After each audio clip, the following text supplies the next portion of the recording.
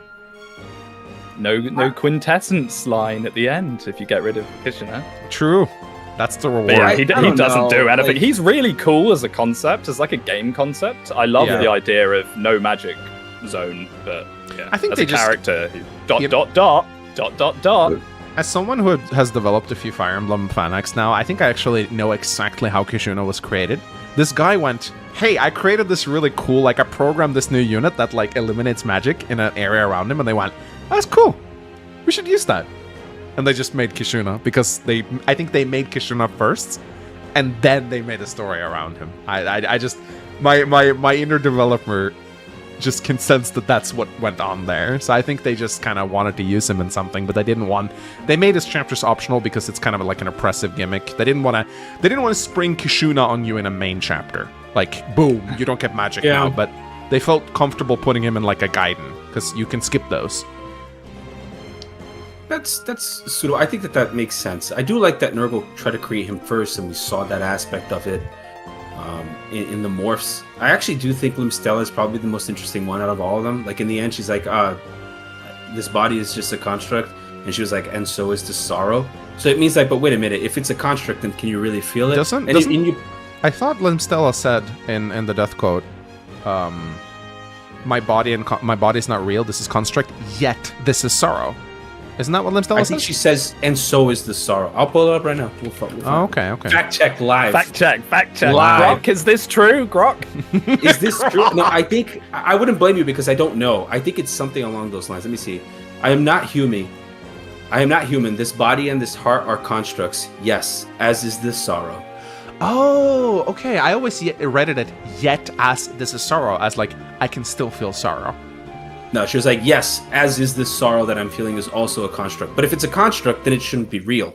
Like, right, that's the idea. So does it mean the morphs are real or not? I guess we'll never know, because here's the thing. Doesn't like to answer that. The morphs clearly feel emotions. Like, Sonya has a lot of spite and hatred, and she revels in the suffering of others. 𝗏𝗏 gets scared when he blows. He's like, "Ah, Nergal!" So I always thought the morphs actually did have emotions, and that's like, it's a lie that they don't. They're just psychopaths. Yeah. I don't know why. I think they had a lot of potential there. It would have been more interesting to focus on those, but... You know what would have been cool, too? To actually get to fight 𝗏𝗏. That'd be nice. It would have been dope. Yeah, they just kind of destroyed him. It's kind of bummed. Such It was BS, kind of... man. It was so weird, yeah, but I will say, it did feel a little bit unique that they were like, oh, they just killed this guy off. I didn't even need to fight him. Like, they just killed him by a consequence of their own actions. So it showed that, like, the dragons are no joke. So at least it set that up, I feel. Yeah, and it's like, he just forgets to warp, but I'm not going to bring up warp staffs anymore. In this podcast. But yeah, 𝗏𝗏 warping around is like, that. I hate villain warping so much.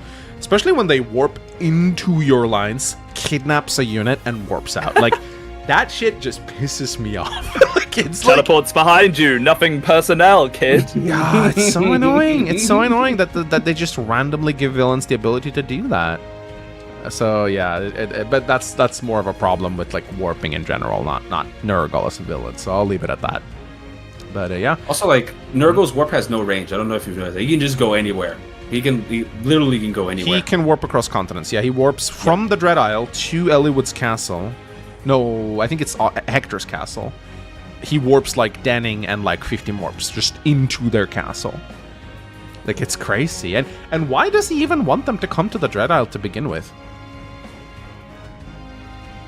He's crazy. He's insane. Why not just because he brings Ninian or bring Nils? Because he wants him to bring Nils? Ninian is dead at this point. At that point. Yeah, he has Nils too. Or escape. No, wait, he doesn't have Nils. And Nergal is a mess, man. Like, the plot of, like, I love FE7. It's dear to me, but the plot, once you start to pick it apart, is absolutely insanely bad. Like, it is so full of plot holes. I think in the scene where Nergal shows up, he says he's gonna take Nils, but then he just doesn't. Yes, yes, that's exactly what happens. He's like, I'm gonna take you. Actually, no, I'm not. It's okay. I'm just gonna. Yeah, he just leaves, which is so weird. Why? I don't know. He just leaves. He's like, because 𝗏𝗏 deals 3 damage to him with the 4 blaze. Yeah. It's like, oh, 3 damage. I gotta heal to full. I gotta get experience from my morph. Let me go. Let him heal me. That's what it is. I don't know. Anyway, chat, apologies if you can hear drunken people outside my window. My neighbors are having a garden party and they're so loud. So I apologize if you can hear anything. But yeah, do you guys feel like we missed anything with Nergal? Chat, Speedwing XM, like anything else you want to touch upon with Nergal, or are we done with him? I think everybody should be done with him. Yeah.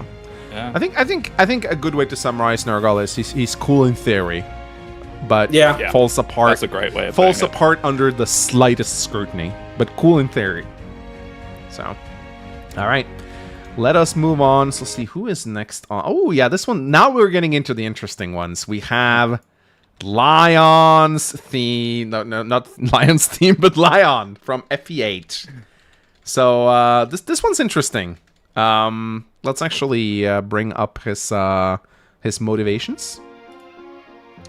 So Lion from FE8, I think he's actually one of the more beloved characters in the franchise, actually. Do you guys say Lion or Leon, by the way? The Lion, I don't know, Leon, probably. I say Leon. I like Leon a lot better than Lion, but I think in Heroes he says Lion, so I think that's like the official trend. But I like Leon a lot better.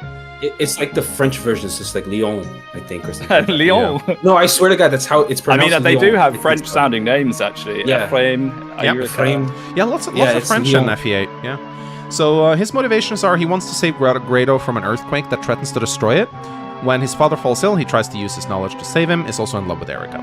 His villain vices is changes depending on the route. This is a very interesting part about him. In Erica's route, he's just possessed. But in Ephraim's route, he's pretending to be. I didn't know this until a few days ago. Axam had to, tell me about this. Showing he's not beyond using trickery and deceit. His sympathetic qualities is ultimately just wants to save his homeland and his father. but gets corrupted by forces beyond his control. So Axum, I think I'm going to let you go first on this one, because I didn't even remember that he pretends to be possessed in Ephraim's route. That's wild. What do you think about the fact, Axum, that he changes depending on the route? Like, what is even the canon route? I'm gonna be real with you. So I've thought a lot about this because I've soloed FE8 a lot of times already, so I've had a lot of experience. So yeah, I just think about the fact that when I played FE8 the first time, I played Erica route. I think most people do that because you're already with Erica and you kind of like that group, whatever. So Erica's mid game is really interesting because it gives you like this side of like how the Grado Empire works with Glenn and with the Carcino Republic or whatever. And I think for most part, it's canon up until you rejoin. And I'll explain why. In the Erica side, you actually get to find out that Joshua is the next king of Jehanna, which is something you do not find out in the Ephraim route. You also find out that 𝗏𝗏𝗃 was the guy that killed 𝗏𝗏𝗃 and him together. You find out that too. You also find out something else about another character that you're like, oh, I wouldn't have known this. Oh, what happens to Glenn? That Glenn dies and Valter kills him. So so Cormag actually has a different conversation with Valter because of that. So it's much better in that regard. But then when you get to the route split and you start the second half of the story, they're actually different. Even though they pretend to be the same, like the rejoin in the game, the scripts are different. Like Erica, for Erica's route, Leon has been consumed by the Demon King like from the get-go, and he's pretending to be Leon, and then he steals the stone from her, and and then they, oh my god, we gotta kill him because he's gone. But in Ephraim's route, it's way better because Leon actually tells Ephraim that he suppressed the Demon King a long time ago, and the only reason he's been pretending to be the Demon King is so that Ephraim would truly fight him, like really give it his all, because Leon's actually jealous. Like he wants to defeat Ephraim. He wants to prove that he's better because he always felt like smaller than the two siblings. So he actually is the Demon King. Like he even says, he's like, I am the Demon King. Like it's not the creature, like it's me. I control it. And I think that's so much better because it makes it like he regains his agency. Like, you know, everything that's happened so far is because of his agency, because of his desire to be better and to try to like save his people, but still like be better than Ephraim and Erica. So I think that's fantastic. I think you should disregard Erica's route after the midpoint 100% and just stick to Ephraim. So if I had to say a canon route, it would be you start with Erica up until they rejoin, and then you play Ephraim after, and then that's it. I think that's how everyone plays. They start with Erica's route and then they go Ephraim's route. I think that's what I did, at least on my first playthrough. Yeah, so. I think that's the canon. Because you were like already attached to Erica and you want to kind of stay with her. Because you only get one chapter with Ephraim. But yeah, what about you, Speedwing? Do you think Leon's a good villain or boring villain? So Leon he's simultaneously one of the best villains and one of the worst villains in the entire series for exactly what Axum just said. In the Erica route, he's just like, "Rawr, I'm the evil Demon King. Rawr, evil," and you get the dumbest thing in all of Fire Emblem where Erica just gives him the one thing that they need to beat him. It's awful. Yeah. But then in the Ephraim route, you get this kind of like deep character with severe inadequacies that's trying to prove at any cost that he is actually worth something, and you know it's really, really, really well written. It's just so night and day compared to the Erica one. The Erica one is awful. You even get to the final chapter and they have different portraits and different final quotes. Like the Erica final quote, I'm pretty sure, is literally just "rawr" or something. Whereas Ephraim, you get like a full speech and everything. I mean, it's ridiculous how different he is based on the roots. And I actually think that's a bad thing because I don't like the fact that you get a completely different story based on the root. Because like, why in the Erica route is he consumed instantly and the Ephraim route he's not? I mean, he says to Ephraim, like, I thought of you and I didn't want to be consumed. But why didn't he think of him in the Erica route? Because he was still Ephraim's friend. But he was still his friend in that route. I know, it's not. I mean, it's a weirdness to me. So if you're talking just Ephraim route and nothing else, I'd put him up there as one of the best villains in the whole series. Yeah. It's because he really is just trying to do the right thing. I think Leon, if I'm thinking back on every single villain in Fire Emblem so far, I think Leon is actually the first villain that is purely good, actually. Or almost purely good. Like, there's really not... He's not entirely good. No, I wouldn't say he's not entirely good. He's fueled by a kind of jealousy of Ephraim. Yes, he definitely is jealous of Ephraim. He has flaws, but compared to the other villains that came before him, Leon is definitely the goodest of the villains, I think, because he is just trying to do what's right. Like, I don't think he knew that the Demon King was inside the Dark Stone. Like, he knows. He says it actually. He knows? Because I think it's part of the lore. Like when they say it, they say the Stone of Grotto is the Dark Stone. Yeah. It's the stone that was used to seal the Demon King. So what he did was he split it. One half was the Sacred Stone, and the other half was like the Dark Stone or whatever that had contained the soul of the Demon King. As soon as he did it, he immediately destroyed the Sacred Stone, and then he took the Dark Stone for him to get the power. I just actually thought of something, Axum, and you know what? This actually drives me up a wall. I'm actually going to pull it up. So there are some amazing CGs in FE8, and they're actually amazing. But you know what? They're never shown in the story. They're shown in the credits. So let me... that scene that you just described, Axum, I wouldn't be surprised if you haven't seen this. Oh, yeah. Yeah, that one's very nice. Yeah. So there are so many amazing CGs in FE8 like this, but you only see them in the credits and not in the scenes where they happen. I have no idea. Like, they show them in FE7. They show CGs in FE7. So why did they just forget to do it in FE8? It's so all you need to do is one line of code to load it in.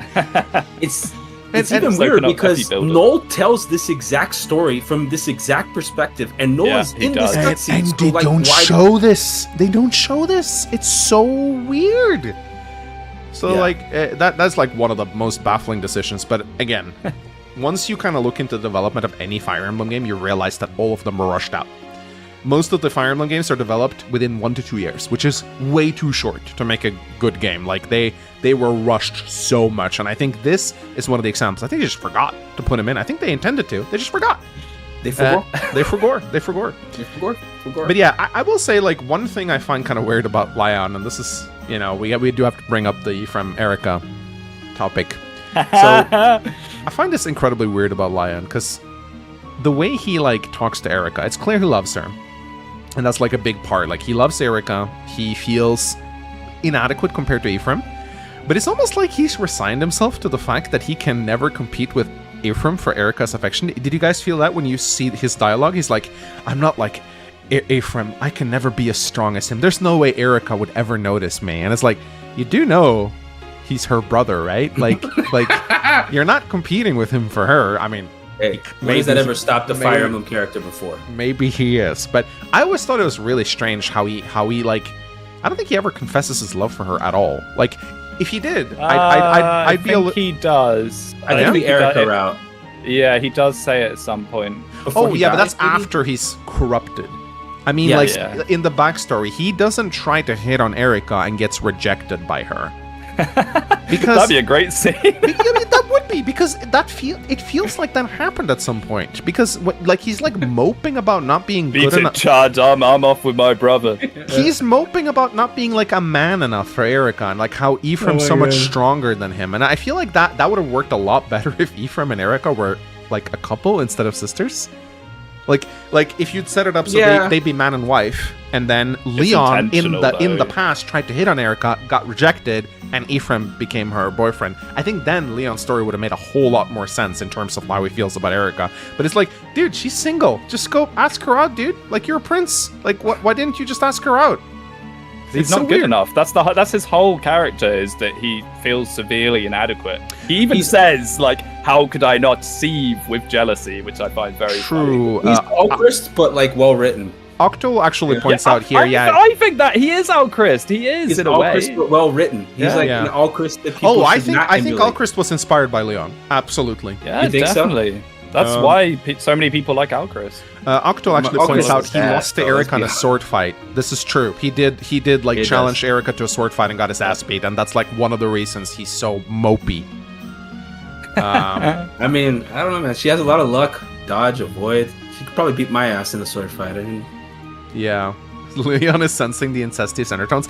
That's kind of what I was getting at here. It's almost intentional, though. Like their weapons are named after, like the Region Leaf and the whatever are an incestuous pairing of gods or something like that. Aren't You they? are really? right. The Regan Leaf and the Sieglin. Speedwing is 100% correct. They were brother and sister who loved each other. It's not. People are saying like, oh, like it is not subtle at all that Ephraim and Erica are, like they're playing around with it a lot because Japan, and their support is also very like. Ephraim starts to like stroke her face in their supports, and she's like, don't do that out here in public where people can see us. We only do that when we're alone. Remember? That's true. Oh my Which is like, okay, so moment. you do this shit on your own? Okay, all right, okay, I get it. This is so true. I forgot about that. Wow. So maybe it is true. Maybe he does see that they have a thing for each other, and he's like, well, I'm never gonna get Erica, so I'm just gonna, The 𝗟𝗆𝗺𝗃. Yeah, I almost said that he's not gonna get the 𝗟𝘆ecie, so. But yeah, no. But at the end of the day, though.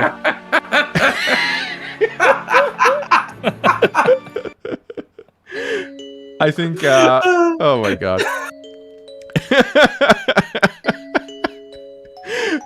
But yeah, so. Sorry. Let's go. But yeah, so that's kind of what I have to say about Leon. Is there any other aspect of him that we should touch upon that we didn't? Unit, as an enemy. Yeah, he sucks. Yeah, poor guy. Hey, the only version that's kind of threatening is the second one, like in the final chapter, because I think you need to like do at least more than Seth soloing him. Like it needs to be two people attacking him or something, or two rounds of Seth. The map he's on is kind of nasty because he's surrounded by three kind of powerful Gorgons. You can get to him fast enough. That's the problem. I'm not saying it's difficult. I'm just saying his map can catch you a little bit off guard if you're not. If you turtle it or something, yeah. He spawns like 20 turns of skeleton reinforcements, so he can be a bit annoying. I remember the first time I got to that level when I was playing on my first playthrough. I struggled a little bit with it. I was like, oh, this is actually kind of hard. But like Lion is like one of the things I absolutely hate about him. It's just like how he has a tome that weighs like 50. So he's like actually kind of fast. Like you look at his speed, he's fast, but he has like a base speed of 3 or something. Noodle arms. Yeah, the 𝗙𝗵𝗺. Yeah, the 𝗙𝗵𝗺, which is like I'm not a big fan of that. Like it feels kind of weird in a way. But he does have a kick-ass battle theme. Like I think the Princess sick Despair animation too. Very sick animation. Yeah, like one of the coolest animations in GBA Emblem, I think. I agree. Yeah. Wing of Shoe donated $2 says Gilliam can double Lion on final map. He's slow. Yeah, I think he has an effective speed of 5 or 6, something like that. So that's pretty. Let's see. I can Google that too. Alice asks, are we not going to talk about Iden and Zephiel? We were going to keep Zephiel on here, but we decided not to. However, there's going to be a segment where you guys can ask about other villains, so we'll go into that a little bit later. But I want to highlight this comment from Tom Skiller. He says, to give a non-insect explanation, maybe Lion feared Ephraim would make sure Lion couldn't get Erica because he believed his sister deserved better, or so Leon's insecurity would state. Yeah, that's fair, honestly. I think that's fair. Yeah, it's a nicer way of putting it, for sure. A little bit, yeah. He has an effective 5 speed because he loses 11 from the weapon. That's like it's ridiculous. Yeah, it's crazy. But I mean, and also like when he I know the Demon King isn't the same unit, but man, what a disappointment the Demon King is as well as a boss fight, right? Just one taps him with a legendary weapon. It's a shame. Such a cool design. Yeah, and like he's threatening. Like he is threatening. Yeah. He sounds threatening the whole game, and then when you face him, he's like, he's like that little punch from like SpongeBob when he punches the SpongeBob just punches him multiple times and it does no damage. That's exactly what he feels like. Yeah, it's sad. It's very sad. All right. Last comment from Plime Emperor here. He says, I think Leon wanted to save his homeland, but in this power, he regrettably found some possibility to prove himself and the siblings that he is better. Yeah, I think the Demon King definitely plays on his insecurities. That is very much like a theme. Like the Demon King invades his soul and is like, you're so weak compared to Ephraim, but if you like become stronger, you can like... He definitely plays on his insecurity. There's like an element of like Dark Sphere Hearten in there that they borrowed a little bit for sure. Yeah, sure. Where it's like everyone has inner demons. All you need to do is provoke them, and then you can kind of find weakness in anyone, right? I wonder what those two have in common. True. All right. Well, we're going to be moving on now to someone who, we'll see. This one's going to be interesting, I think. So it is time to talk about Ashnard from Path of Radiance. I'm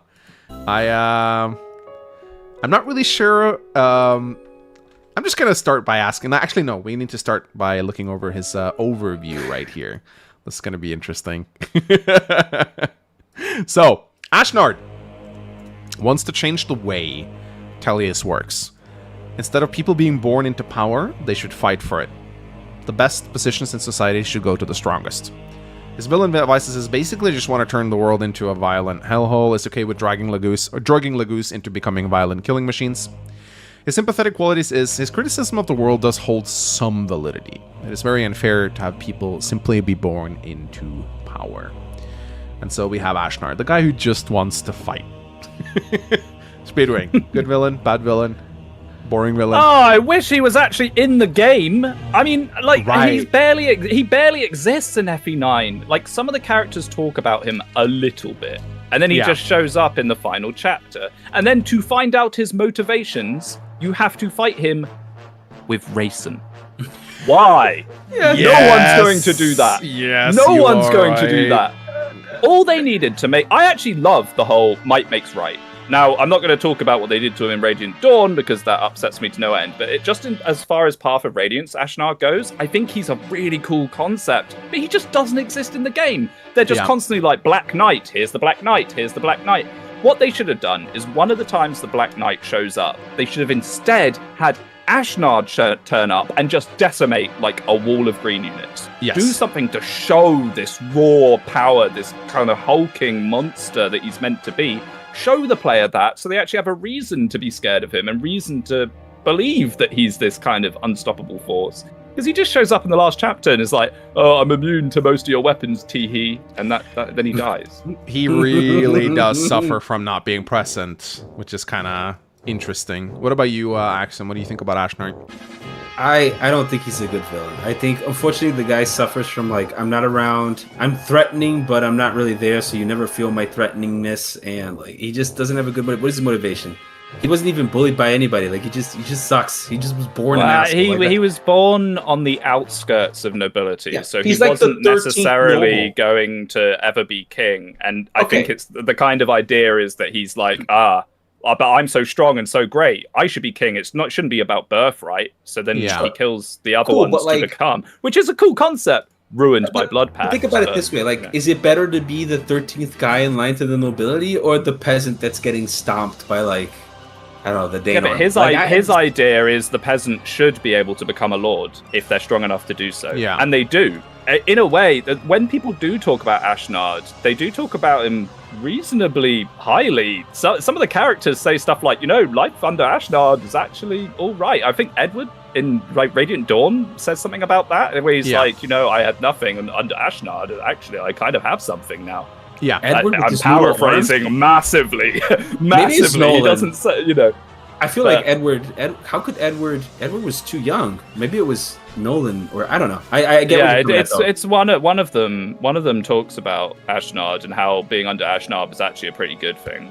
But I can't remember who it is. I don't mind the idea of, like, might makes right. I think it's good. I just think it's. Is it so sad that someone said in the chat? Somebody else shows up and just whoops his ass, and the point's like, there you go. We're back to where we were. I don't know. I feel like it's. I guess somebody did also write in chat that I kind of shows that you need to be unified. It doesn't matter how strong you are by yourself. Like, you need more people, or one of the 𝗔𝗆𝗄 royals. Like, if you're one of the 𝗔𝗆𝗄 royals, you can do whatever you want, apparently. So a lot of people are saying blood pact. I think we're just gonna leave that topic, because we're talking about Path of Radiance Ashnard, and the blood contract was very much a retcon. Doesn't mean it's not. I mean, is it canon? Is it not canon? Like it's like 𝗏𝗏𝗺 in FE4, how he's like retconned in FE5 to not actually be the guy behind the Ygg massacre. In my heart, he still is the guy behind the massacre. I don't care that they included a little line in 𝗏𝗏𝗺cia that retconned it. So, yes, the blood contract is part of the canon lore, but if we're talking about Ashnard in, like, a vacuum in Path of Radiance, the blood contract definitely was not originally meant to be part of his plot. So, we're talking about him in the context of Path of Radiance.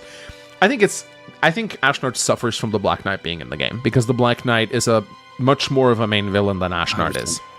Honestly, yeah. I'm kind of baffled they just didn't make the Black Knight the final boss of Path of Radiance. Well, they needed to use him for Radiant Dawn. I guess they knew there were going to be 2 games. I think they didn't know. Oh, for sure they did. No, for sure they did. For sure they did. But I feel like Ashnard just plays second fiddle to the Black Knight because the Black Knight gets all the screen time and he's like the main villain for Ike. I understand that they probably didn't want to make the Black Knight like the King of Dane. I get that, but I feel like they could have done something with that. Maybe just have the King of Dane be a non-combatant character and have the Black Knight be the main evil general that you have to fight. And I think they really wanted the one-on-one with Ike and the Black Knight, and you can't have both that and the Black Knight as a final boss. So they needed another character to fight in the final battle, and that's how Ashnard came into play, I think. But yeah, I dislike Ashnard too. I think he just has the Nurgle syndrome of not being present at all, and I think you see him a little bit in some cutscenes in the mid game, and then like he just feels like he just shows up in the final battle and that's it. Yeah. He's really cool visually, though. The idea that he's riding on the dragon and all that, that's the prince. Yeah. That he's like made him lose his mind. That's awesome. He's really cool. But, and a sword that's so big, he should be wielding it in 2 hands, but he's wielding it in 1. It's really cool. Yeah. He's that strong. He's really cool, but they just didn't do anything with him. Yeah, I don't know if you've seen his heroes art. It's absolutely sick. Really good. I will say I like the little subplot of him riding on top of Rajayan, Enna's husband. Yes. I think that's a really cool reveal towards the end. 100%. I wish Enna was a more central character. I think that moment would have hit even harder if Enna was there from the start. Imagine if like Enna was like a character that accompanied Ike through the whole journey, and then you discover that Rajayan just joined or even when they joined like Nasir, there's no reason Enna couldn't have been there with Nasir, and then they're like, by the way, I'm gonna join you because she just kind of pops up. She's there. She shows up in like the Dane capital, but I think she should have been included a lot earlier, in my opinion. That moment would have hit a lot harder. I see what you're saying. Yeah. But so yeah, Ashnard is very simple. You can kind of like discuss him in 5 minutes. He's like he just wants to be strong. Simple can be good though. Simple can be fine. They just needed to just make him be in the game. He's not in the game. He doesn't exist. I'm wondering if you took the Black Knight out of the game entirely and had Ashnard kill Grail, if that could have maybe been better, but yeah. Or just not make Ike fight the Black Knight. Or, I don't know. Maybe. I don't know. There's ways around that, but I guess it would be too much. It would be blue balling too much if you didn't let Ike like fight the Black Knight there. It'd be like a little, And they already butchered. Well, they actually made This is the one time the localization did something good. Yeah. Where they were like, I let you win, as opposed to you fought my warp powder spirit in spiritual form. Oh, we know you feel strongly about that, Axum. Yeah, that one's not fun. But anyway, yeah, we do have to talk about absolutely how atrocious Ashnard is as a boss. Oh, Bethany! It's probably the worst boss fight in the series. It's so bad. Like, what were they thinking? Like, it's awful. Their decision to make Ashnard only be damaged by characters like by Ike and a couple royals and Enna Nasir is such a weird thing, and it bothers the hell out of me that it is never properly explained how blessed armor work. Why can't the barn harm him? Like, why? Because reasons. The deep lore of 𝗙𝗵𝗺 all they needed to do was throw in a little bit of a line saying that the royal Lagoose are blessed by Yune. Like, that's all they needed to do, and that it's never explained. Yeah. It's never explained how Nasir can harm him, because Nasir's not even a royal. He's just a white dragon, right? So it's like, it's so weird that they just decided to make Ashnard immune, and they still gave a ton of really important battle quotes that you are incentivized to not get because these characters cannot harm him. Do you only find out about his strong and the weak and the ability and everything through Rayson? Like, it's obscene. How many people do you think legitimately got that conversation? Not many, no. Yeah, because nobody would ever put him in range. No one's ever going to do that, like, ever. I mean, unless you're just like going to solo with Seth, then perhaps you could get away with doing this, like, You could just I will say I like that he moves. He is threatening. Like, as far as an FE boss goes, if you like on my Maniac mode runs, like I've been sweating fighting this guy. Like it is rough to fight Ashnard sometimes. If you don't just like Wrath Resolve him down, you know, like he is intimidating. He hits like a truck. He moves around. He has a coin flip. It's like, oh, are you gonna activate skills? It's just like, it's just. He has 10 move as well, so like he can actually get in and out further range than your units. So you have to actually position way further away than where he comes to, because he will catch whoever's trying to run away, because he just out moves them. And 2 faces, really cool. Like on hard mode, you get that additional chaos face, which I like it when Fire Emblem does that. I think more Fire Emblem bosses should have like a phase 2. I think that's biggest disappointment I ever had was playing FE4, killing Julius, and seeing lepter like materialize on top of the castle, and I'll be like, oh, here we go. And then he just goes, wah. Like a fart in the wind. I'm like, what? No, you can't hype it up like that. Come on. So like I will give Ashnard that. Like when he goes into phase 2, at least the first time you play, it's like a oh shit moment. It's like, whoa, he's got a phase 2, you know, like that. I like that a lot. Yeah, I enjoy it too. But yeah, not much to say about Ashnard. Simple villain. I don't think we really need to linger. So let us move on to the next one. This one, I will not be able to say much on this one because I have no idea. We're going to be talking about Gsrima. This is Axum specifically wanted to put Gsrima on here. And I'm not really sure. Like, I am so not invested in Awakening lore. I just don't know much about Awakening at all. But Axum actually wrote this. You know what? You read it, Axum. You wrote this. The motivation. Believes humans are lesser beings. Wants to eradicate mankind. Hates mankind and the divine dragons for being the source of his creation. Villain vices. Toys with his enemies too much. Thinks he's so powerful that he can't be defeated. Believes himself a god. And sympathetic qualities. Was basically created in a lab. Suffered a lot under the process of creation, which led to his hatred for mankind. Was alone and isolated for thousands of years in 𝗏𝗺s until the seal broke. Like, I'm just gonna jump into it, but I think a lot of people think that Gsrima is just an evil dragon, and if you were to play Awakening, he would be 100% just an evil dragon. The majority of lore from Gsrima that actually fleshes him out to the point that it's super interesting is the Echoes DLC, which is really weird that a second game would have the lore behind this character. But the things that they do in Echoes DLC give Gsrima so much backstory that actually makes him like, whoa, wait a minute, this is actually a really cool character. So Gsrima is a creation by mixing human blood with the divine dragon blood, along with like this thing called the Thanatophages, which are like the proto-Risen. Like they're basically what the Risen are. Like there's this bug that can go into people and like become the Risen. So Forneus, who's the guy that finds this thing out, starts experimenting with people in 𝗏𝗺s, wipes out everybody. Axum, it's the Echoes post game. Okay, yes, it's not DLC. You're right. It's the Echoes post game. Sorry. Yeah. And it basically wipes out all of 𝗏𝗺s and creates Gsrima, and you actually get to fight Gsrima as Om, which is super cool. So I think that there's a lot of story there that's really interesting based on like how Gsrima was created. So obviously he hates mankind. Like he doesn't want to even be born. Like imagine you being born as like an amalgamation of a creature that you like a divine dragon and a human, and then you're tested in a vat for over I don't know how long, and then eventually the guy dies, and now you're just stuck there. Like it's a horrible existence. So that's why he hates mankind. He's only been around risen forever, so that's all he knows. But the thing that really is interesting about Gsrima is, damn, this dude is competent. Like, he is competent. He wipes out his timeline to such a degree that the only way the people can win is they have to 𝗓𝗪 machina, bro. They go back in time to try to stop him from doing it. And then he goes back in time with them. Yeah. And he's only defeated by like the power of friendship, which we know is second to none. Like, right? That's the only thing that can defeat people is the power of friendship. I actually have something I think you should see, Mangs. I'm gonna send you a link in the chat. It starts at that. I think it starts at the right time. Wait. If not, you can just tell me the timestamp. It's 108. Okay.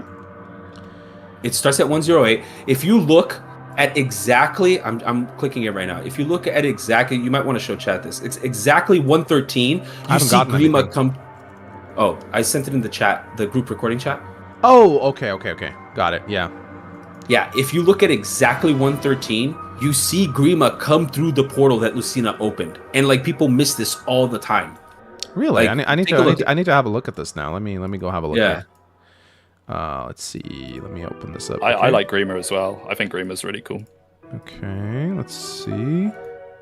So like, wait until 113. You're gonna see it. You're gonna see Grima coming through the portal that Lucina opened.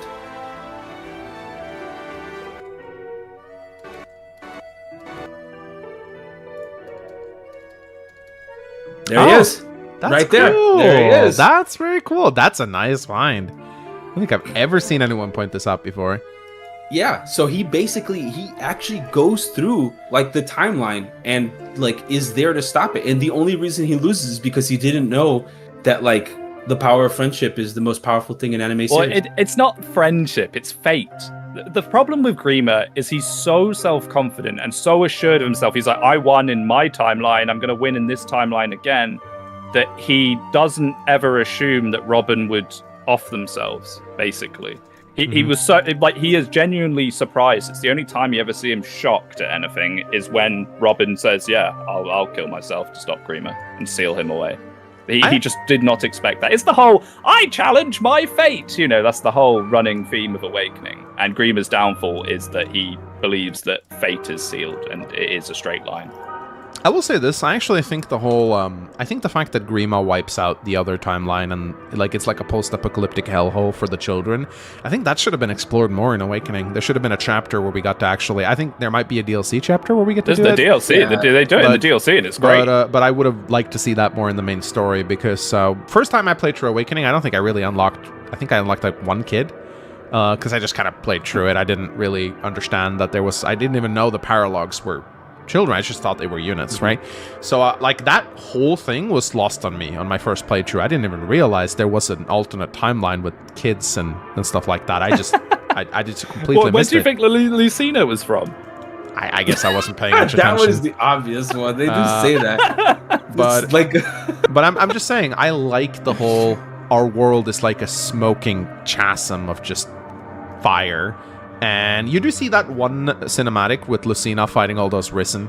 You know, the one where Speedwing put like the same turn of like average amount of same turn reinforcements. Same turn reinforcements. That made me chuckle a lot. But yeah, so you do get to see like how bleak the future is. But I wish you got to see it a little more, because that's a really cool aspect of Awakening that I really like. But I mean, yeah, go ahead.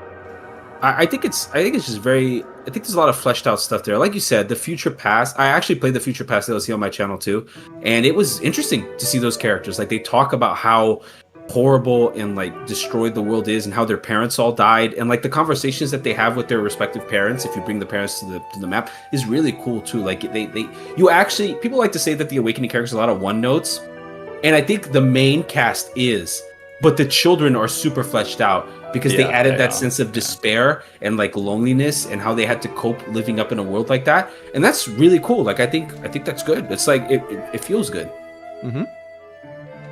Yeah, true. Here's the thing though: if Grima's so competent, why didn't he just do a barrel roll? I don't know, man. Like Grima had him dead to rights too. Like even in the Future Past, yeah, he was.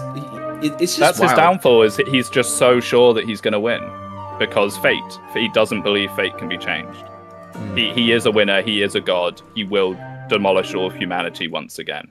I just wish they put in a little like I don't know, Naga like ties them to his back or something. I don't know. Like it feels so weird that he just doesn't turn around.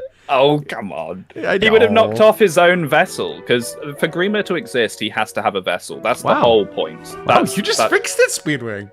I didn't fix it. They fixed it. That's how it is. Wow. Yeah, he has to have a physical vessel to inhabit, and that's what Robin is. Is the first time that there was a vessel that was, because what's his name, Valadar or whatever. Yeah. Dad was meant to be a vessel for Grima, but he wasn't able to be. And like so, yeah. At the end, if he did a barrel roll, he would have destroyed his vessel and he would have lost his corporeal form. Have you guys heard I just want to bring this up because it's like cool trivia. Have you guys heard the theory that Robin is actually the descendant of Julius and Ishtar? I mean, I'm trying to see if this can make sense. But there's definitely a lot of that going on. Like, for example, 𝗏𝗏 summons the Dreadlords, which they never really explain why or how. No, but it's definitely them. It's them. I think that's actually they have the same names too, like Porcas. It's them. It is them. But, so I mean, let me explain. So Ishtar, maybe she survived or something. She was pregnant. She didn't tell Julius she had a kid. Robin is seen wielding thunder. He is like Thoron. This is like his main. So he's like the thunder blood in his veins. And because he's like depicted wielding a Thoron tome, that's like his trademark weapon and the Levin sword. And then he also has the dark Julius 𝗏 blood in his veins, so he's like a descendant of Julius and Ishtar. It's just a little fan theory that I read somewhere. I think it's cute. I mean, it's not far-fetched because isn't 𝗏𝗏 in the same world as 𝗏𝗏? Yeah, all of the Awakening. I don't think that works because how 𝗏𝗏's vessels work is originally 𝗏𝗏 fathered his own vessels at the start.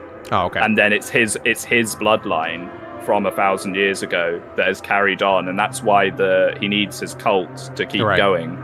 So every 1,000 years or whatever it is that he's able to come back, there will still be a suitable vessel for him to inhabit. But just to make this clear, because it doesn't make sense for him to have a cult because he hates humanity. He just spices humans.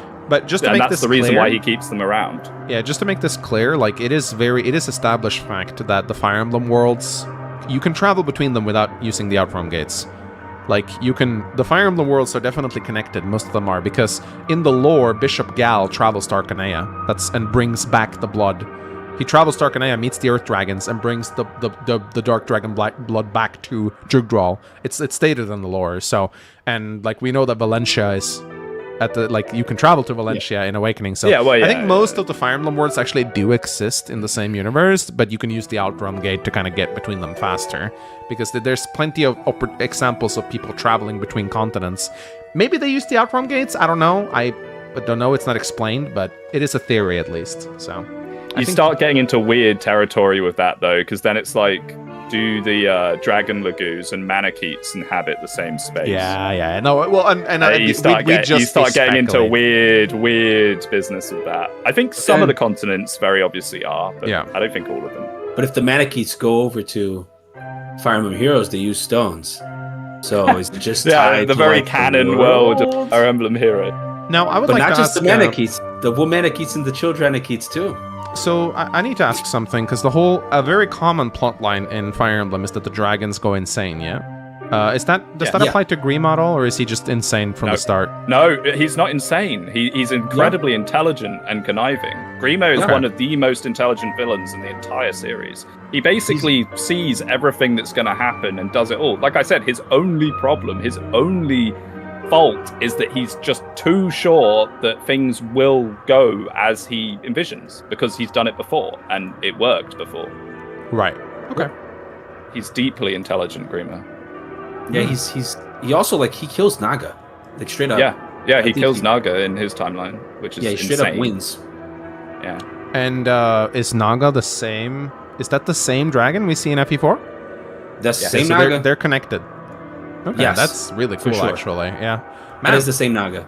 I just realized how little I know about Awakening, man. Like, it's crazy. I was never interested in the lore behind Awakening. It's kind of cool, actually. Did you make a video saying its story sucks by any chance? I was wrong.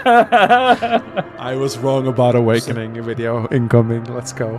What you don't know about the Awakening lore. I will say though, in the original Awakening, I mean, it's nice that they fixed 𝗏𝗏 with echoes, but we also need to remember that originally when Awakening came out, 𝗏𝗏 was not explained in the way that he was in Echoes.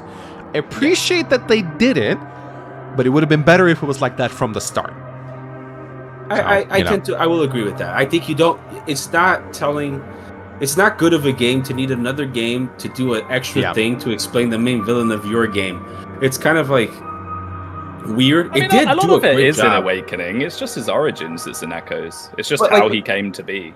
The thing is that you never have a motivation. Like, he's just evil for being evil in the first in Awakening, and then like when you get to the other one, it's like, all right, he's evil for being evil, but they gave him a reason for being evil in Echoes. In Awakening, he was just evil for the sake of being evil, but I was mean, never. he's basically an allegory for Satan, and Naga is an allegory for God. Yeah. It's God. Oh versus yeah, Satan. Kaga. There is so much Christian symbolism in Kaga's works. I know Awakening is not a Kaga work, but they tapped into Kaga's mythos. So lots of that there, like tons of references to the Bible. So Yeah. it's interesting. That's fair. All right, well, are we done with Grima, guys? Anyone else want to? You don't feel like there's anything left his unsaid? boss fight. His boss fight. Sucks. Yeah, his boss fight. It's a one-turner. Yeah, You it's better not hope fun. you do it in one turn.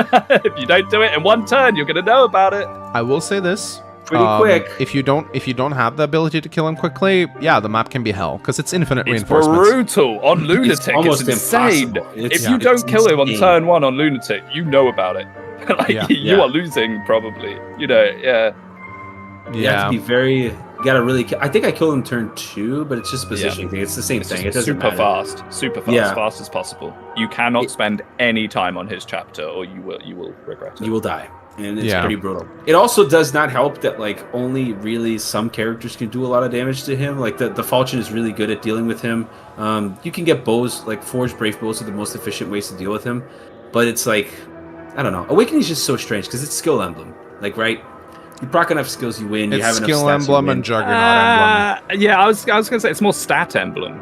Yeah, than it's stat anything. emblem too. The skills only really start mattering in moments like that, but for most Yeah. of the game, it's just That's I true. have a higher number than you, so I win. Awakening and you don't is get one the shot by Awakening the is same like turn basically reinforcement. just a pair 2 units up and Juggernaut the map game, which is Yeah. my least favorite way of playing Fire Emblem. I mean, we all love doing it every now and then. Like it's like fun. I like to do solo streams and stuff like that, but it's not. I like it when Yeah, FE you games do. cannot be soloed. So you know, we all do it. We've all beaten Awakening with Crom and Robin. Like we've all done that. But I don't think No, the game. that Except- sounds really boring.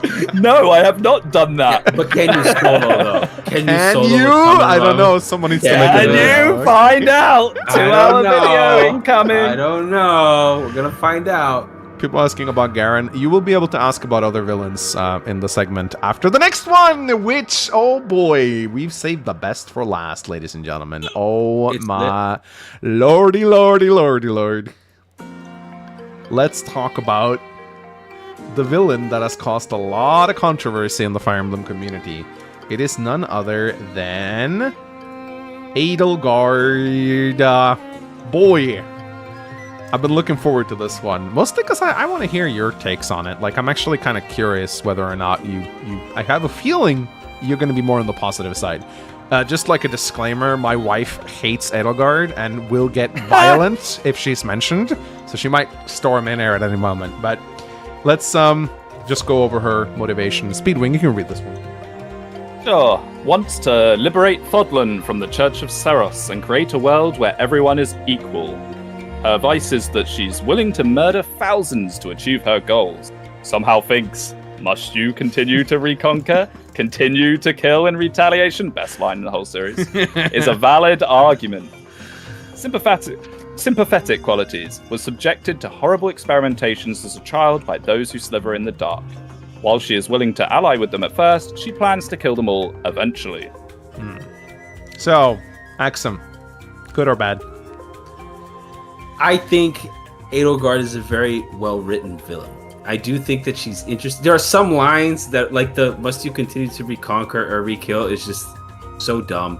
That is like the worst thing, and that is such a dumb line. It is so bad. It is literally the "no you" of Fire Emblem. I'm gonna let you continue your rant, Axum. I just want to say, prior to the show, I looked up the Japanese script, and it is pretty much the same in the Japan. Like it's a little different.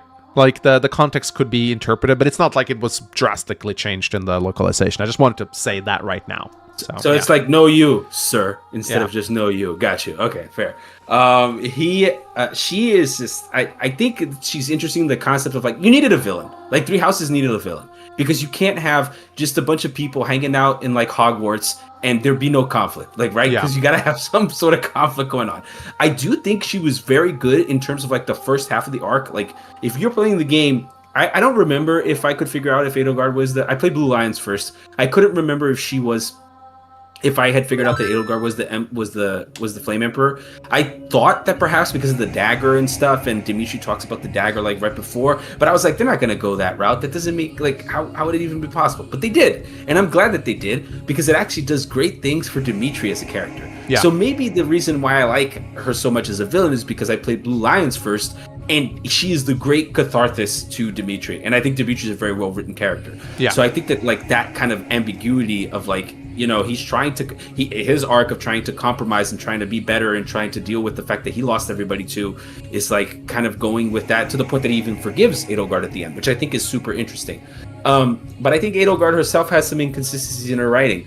Like, she hates those that slither in the dark, but she's okay with working with them. Yeah. I don't know, man. Like, if these people came in and like tortured your family and killed all of your siblings, which she says outright they did, and she is the only one that survives it, now she's suddenly like, I'm going to use them as a means to an end. Like, but how far does this means to an end go? Like, you're willing to kill innocent civilians in like Vargas or whatever, but you're not.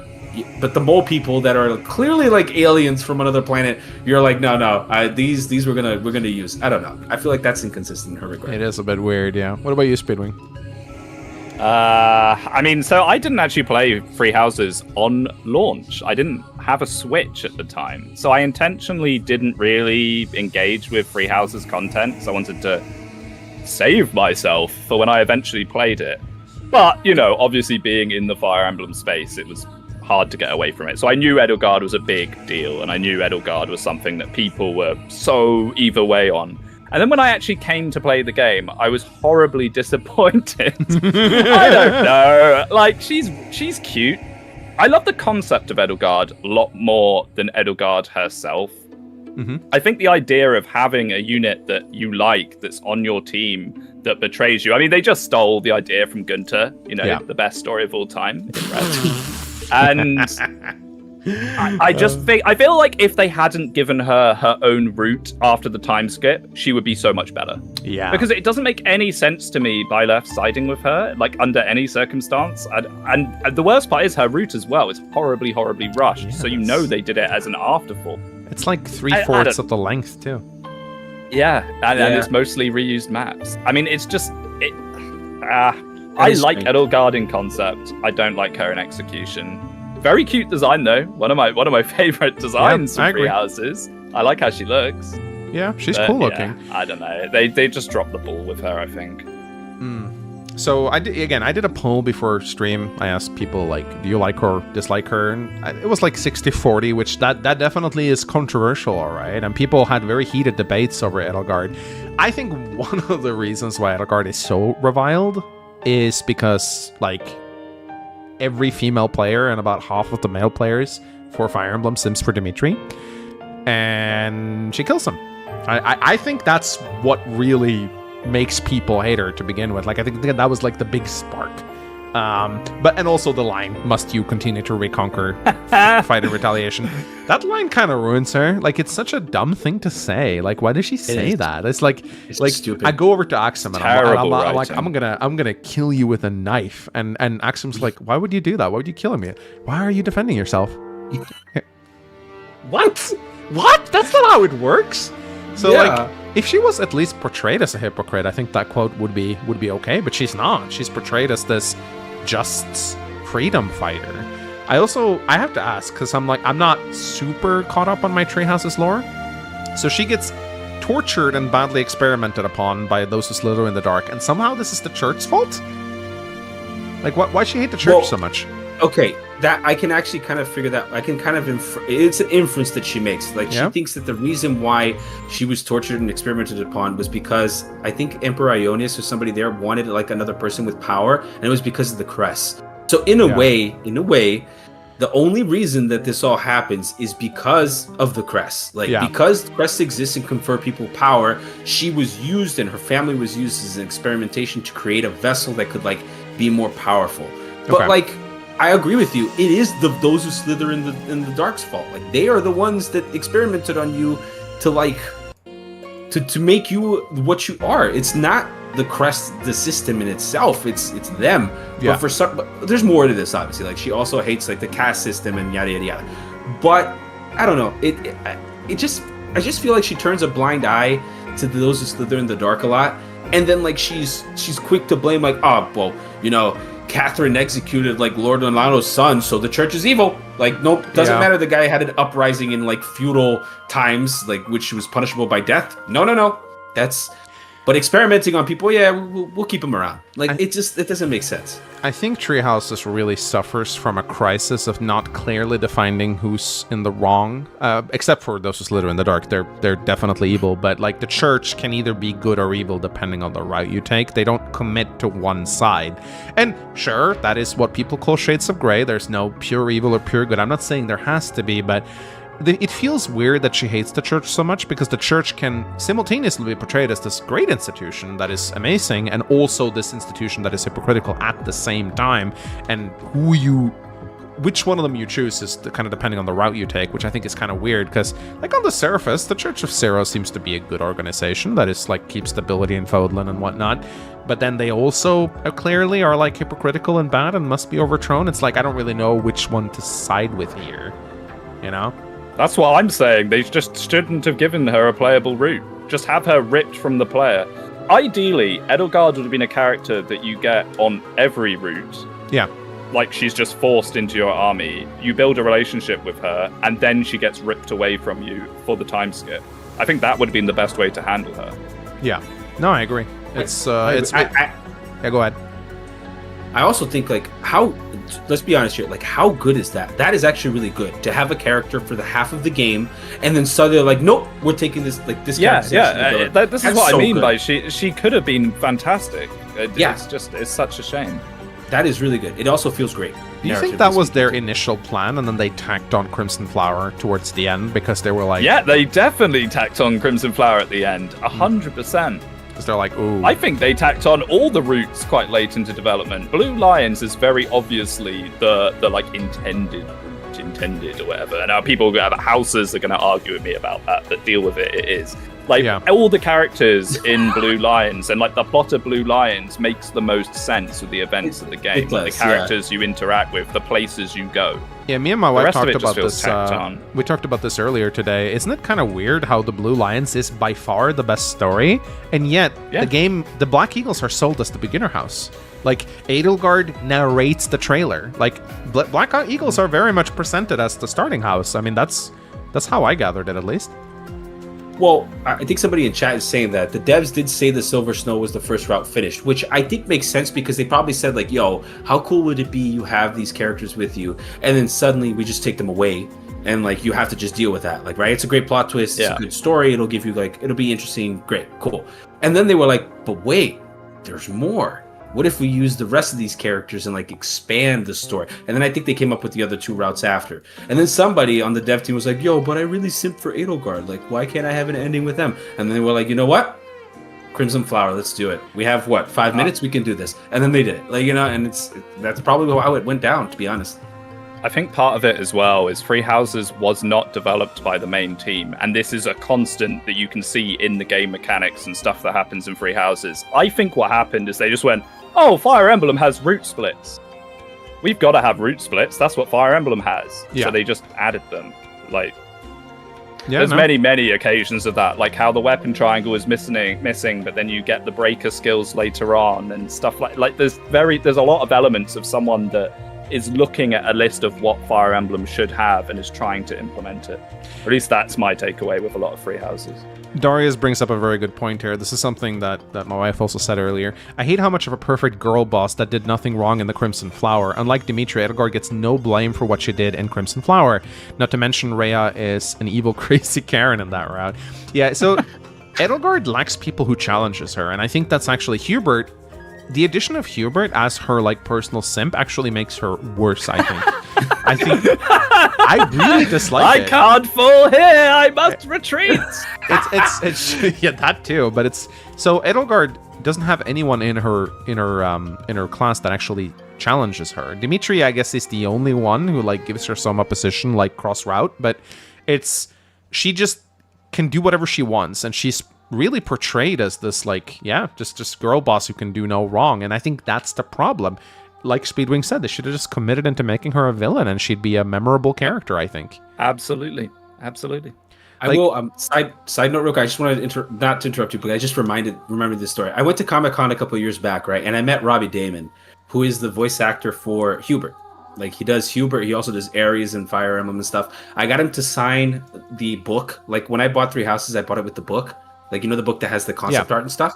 So I got him to sign, like, the Hubert page and stuff, which is pretty cool. But anyways, when I was talking to him, he said, like, he felt that they really allowed him to go a lot more in depth into Hubert in Three Hopes as opposed to Three Houses, which is a strange thing to say, because I also felt the same way. I was like, he's like, yeah, I felt like I got a lot more, like, they let me really run loose. These are the exact words. They let me really run loose in Three Houses, in Three Hopes, as opposed to in Three Houses. So I think in a way, like, I don't know if you've played Three Hopes, but Three Hopes actually does a lot of cool things that rectify some of these stories aspects of Three Houses that we are complaining about right now. Like, 𝗏𝗏𝗏 is not as inconsistent. He actually tries to immediately kill those who slither in the dark, like right off the bat. Like, it's not Fire Emblem though. I don't want to mash A. I know what you're saying, but it is weird. It is weird that, like, that, because I don't want people hating on Hubert, because, like, Hubert's actually pretty cool in Three Hopes. Like, he's interesting, but he's not in Three Houses. Cool story, bro. Wish I played it.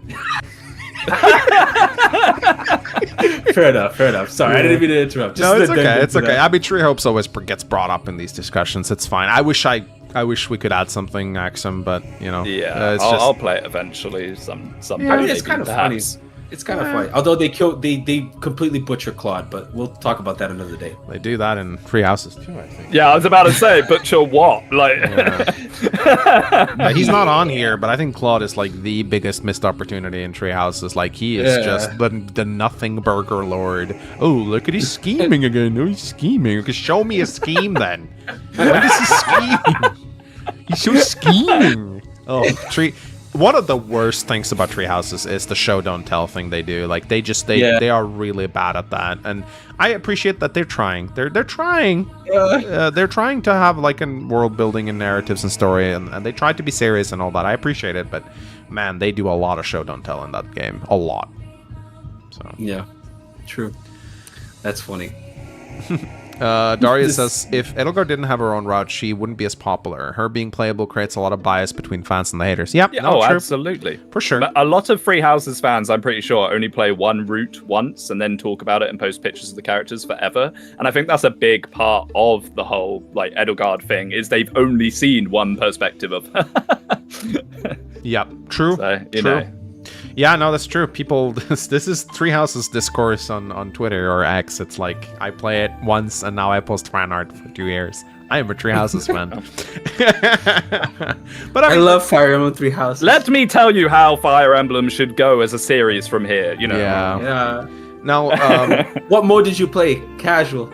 I do think we also do. I mean, it's been brought up countless times before, but, like, we do have to say they clearly drew inspiration from 𝗏𝗏𝗏 from 𝗏𝗏𝗏𝗏 here. Oh, inspiration! Yeah. I mean, it's basically just copy paste in a lot of ways. Flame Emperor. I want to ask you guys, the Flame Emperor reveal.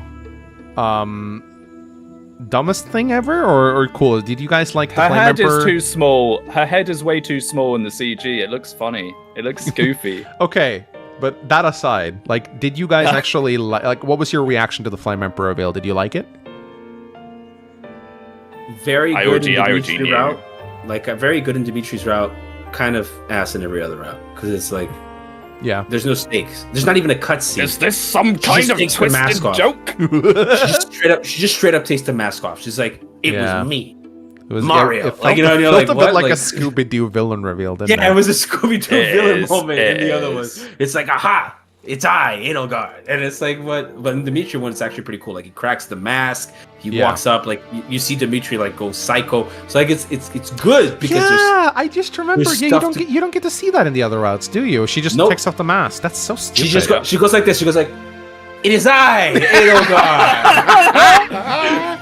It's like, what? My machinations lay unfounded. Yeah. It's like, where did this come from, bro? Lord, you were behind this. Yes, it was I. I am a master of deception. Yeah. That's true. Yeah. The Dimitri cinematic, I think it's really Dimitri who steals the show there, though, with his, like, crazy laughter and watching him, like, go berserk. That is a good 100%. moment. That is a good moment, and I think that's one of the things that make Dimitri popular, I think, is that scene. Because people like seeing characters with more than one side to them, and Dimitri having this like kind of dark side makes him more appealing. I can fix him. And all the women go crazy. I'll nurse you back to health. Dimitri. Absolutely. Yep. But yeah, Edelgard, cool in concept, has some flaws, but creates a lot of discourse. Overall, an interesting character, I think, and one of the reasons Three Houses is still talked about to this day, I think. All right. So this is the part, guys. I mean, these two segments kind of like flow into each other here. So this is where you guys can ask us about your villains. If your villain, for whatever reason, did not show up, you guys can ask our opinions. You can direct the question to all of us, or you can direct the question to one of us if you just like happen to like one more than the other. So like, are there any characters you'd like to hear our takes on? Does not have to be a main boss, can be a side boss or like a minor villain if you like. Out of the beast, let's go! Best villain of all time, the goat. So, okay, so 𝗏𝗄𝗆 wants our take on Sombron. Speedwing, I just want to hear your opinion on Sombron, because, like, just what... Sombron sucks, mostly, but I will say they do show him being powerful. He eats a villain that is your villain to that point, right in front of you. Yeah. He does appear repeatedly. You do know that he's an existential threat. He is kind of scary. The whole, like, rushed at the end, now you've got to care about him. I wish they'd drip-fed that a bit more. But in general, he's a pretty bad villain. His boss fight's fun. His boss fight's pretty good. Compared to all these bosses, he's a lot better. Yeah, I don't know. Sombron, Sombron was just meant to be a stand-in for the classic Fire Emblem dark dragon, dark power, dark villain, and he does that job. Yeah, okay. He does that job well. Whether that's well in terms of what people wanted from a villain of a normal Fire Emblem game, I don't know. Was he was given a little bit more exposure in the DLC though, wasn't he? Like Sombron? A little, not really. That was more to do with Nell and Nil. Right. He's not even there. Maybe. In that world, he did like kill everyone. But then he died gone. Too. Yeah, but he dies as well. Yeah. Yeah. Donlot wants to know thoughts on Jarod. I have a few, but I'll let one of you go first. Axum, if you want to talk about Jarod from Radiant Dawn. I think Jared's a little bit of a missed opportunity. Everybody kind of says this, and I think people do agree. I do think that his point in the story is to just show like the corruption from the Benyon Senate, like right, that just like, hey, the people from Benyon are really crappy. They're like the Senate people in general are just using like this guy to basically put the boot down on the Dane people. But at the same time, I honestly don't know how much more do you need to explore Jarod? Like, realistically speaking, how much more do we need of Jarod? Like, is there something missed there? Perhaps, but I don't think it's that much. Like, I think Jarod is a tool to show you the oppression, and I think he does that. And I don't really care about Jarod much more than that. So, like, that's me. But yeah, I don't know. I think people like him because he's a halberdier boss, and people have always liked halberdiers. It's just a cool class, and I think, and like he has a pretty cool, like really cool battle theme when you fight him, but he is very lackluster. Like when you get to him, he's very easy. Like not only can you like bonk him with the Black Knight, which is very anticlimactic, but like most of your guys should not really be threatened by him that much. So he kind of doesn't. Yeah, I think he's wasted potential. He's alright as like a starling villain, I guess. I just wish he had something more to him. He's like, I am evil because I like to oppress the people. Haha. Ooh, yes. That stuff he did with Subway was pretty evil. Oh my god, Sweetwing. I legitimately started thinking, what? Wow. What is this Subway plot in Radiant Dawn? And then it hit me. Bro. Okay, let me just read the 2 donations here. Wild. Oh, okay. 3 donations, actually. 𝗏𝗏𝗵𝗶𝗴 donated 999 to Super Chat. He says, hey Meng, Speed and Axum, do you think Soren's relationship with Ashnard should have been explored more in Path of Radiance? Like, the fact he is his son? I never knew that. When is that revealed? It's revealed in Radiant Dawn. It's a retcon, I'm sorry to say, but there's no indication that Soren is Ashnard's son. So... no, they totally retcon that, because Soren looks like Rajayon in That when you Yeah, see Rajayan, he's near identical, isn't he? when you see Rajayan, I even said this. I remember in my very first. But you can go back and look at my first Let's Play of Path of Radiance, where I literally said he looks like Soren. So he's near identical. He's just older. And we know Soren is branded, so I think Soren being Rajayan's brother is canon in Path of Radiance, but then 𝗏𝗏 being Ashnar's lover. That is definitely a retcon in Radiant Dawn. That's something they added on after the fact. It's never explored, and does Soren even have a battle conversation with Ashnard? I don't think he does. No, I don't think he does. Is it Not cool? off the top of my head. Kinda, but yeah, it's as we said, it's never explored in any way. It should have been explored, I think, if they intended for it to be a thing. But again, isn't it really annoying to find it out as well? Am I right? Is this one of those ones where it's like clear the game 7 times to find out Soren's his son? Is that how you find it out? It's hidden behind a combo, I think. It's a combo that you can only unlock on a second playthrough that you've transferred Ike over with an A support and you've reached certain conditions. Like Ike has to fight the Black Knight and like you have to fight Micaiah with Soren or something. It's super mega it's convoluted. so complicated that most people don't even know it exists. Yeah. I'm pulling it up right now. They have it on Serena's Forest. Like, okay, you make Soren fight Micaiah in part 3, chapter 7. Don't kill Peleus. You make Soren fight Peleus in part 3, chapter end game. Soren and Peleus have to survive until the end of the game, and there will be an extra scene that appears. That's it. Wow. Yay. Yeah, so it's convoluted as hell. Riri donated 10,000 wong through Super Chat. About Lim Stella's death quote, I'm pretty sure it is mistranslated. In the Japanese version, she says, "My body is fake, my heart is fake, so this sorrow must be fake." She actually felt sad. Okay, that's interesting. Another victim of Treehouse's localization, I guess. Yeah, that's way cooler. Yeah. I like that a lot. Yeah, that's cool. Arnav McCullough donated $4.99. Mankspeed and Axum, what are your opinions on Zephiel? If FE6 gets remade, do you think they should change or expand anything about him? Okay, so I'm gonna go first here. I used to love Zephiel. I really did. Because I kind of gravitated towards his backstory of like having a abusive dad. I know Speedwing's like he killed the fox, not the fox. No. So I immediately thought that Zephiel had a pretty cool backstory, like with a dick ass father and lost faith in humanity and all that. But there's just a couple things that I think is kind of weird, and that's the fact that Zephiel is actually surrounded by a lot of good friends growing up. He has Murdoch watching his back, who is a pretty loyal follower. He has 𝗏𝗏𝗏, who's just a loving, wonderful sister. He has Brunnya, all these dragon generals. It's implied they grew up with him, so he had good friends. I mean, I get it. Your father being a dick, it's not fun. Like that, I get that could cause some trauma. But it's not like Zephiel doesn't have good people around him. I mean, he even has some compassion for 𝗏𝗏𝗏. So him suddenly deciding to just like wipe out all humanity feels a little bit hollow in hindsight. Like, are you really going to kill your sister over this dude? Like, because she is included in that. So like, would Zephiel really be able to go that far? Would Zephiel be okay with dragons tearing 𝗏𝗏𝗏 apart? And for that reason, he does feel like he feels a bit like a hypocrite to me. But that's probably intentional. So, but I think he's an okay villain, but again, he suffers again from just not being in the game. There's one scene of him where he kills Cecilia or damages Cecilia, and then you don't see him again. So he just lacks exposure. But they did humanize him a bit in FE7 though, which I think is okay. Again, they do that a lot, don't they? They do. Oh yeah, it's like now we're gonna fix some of these issues.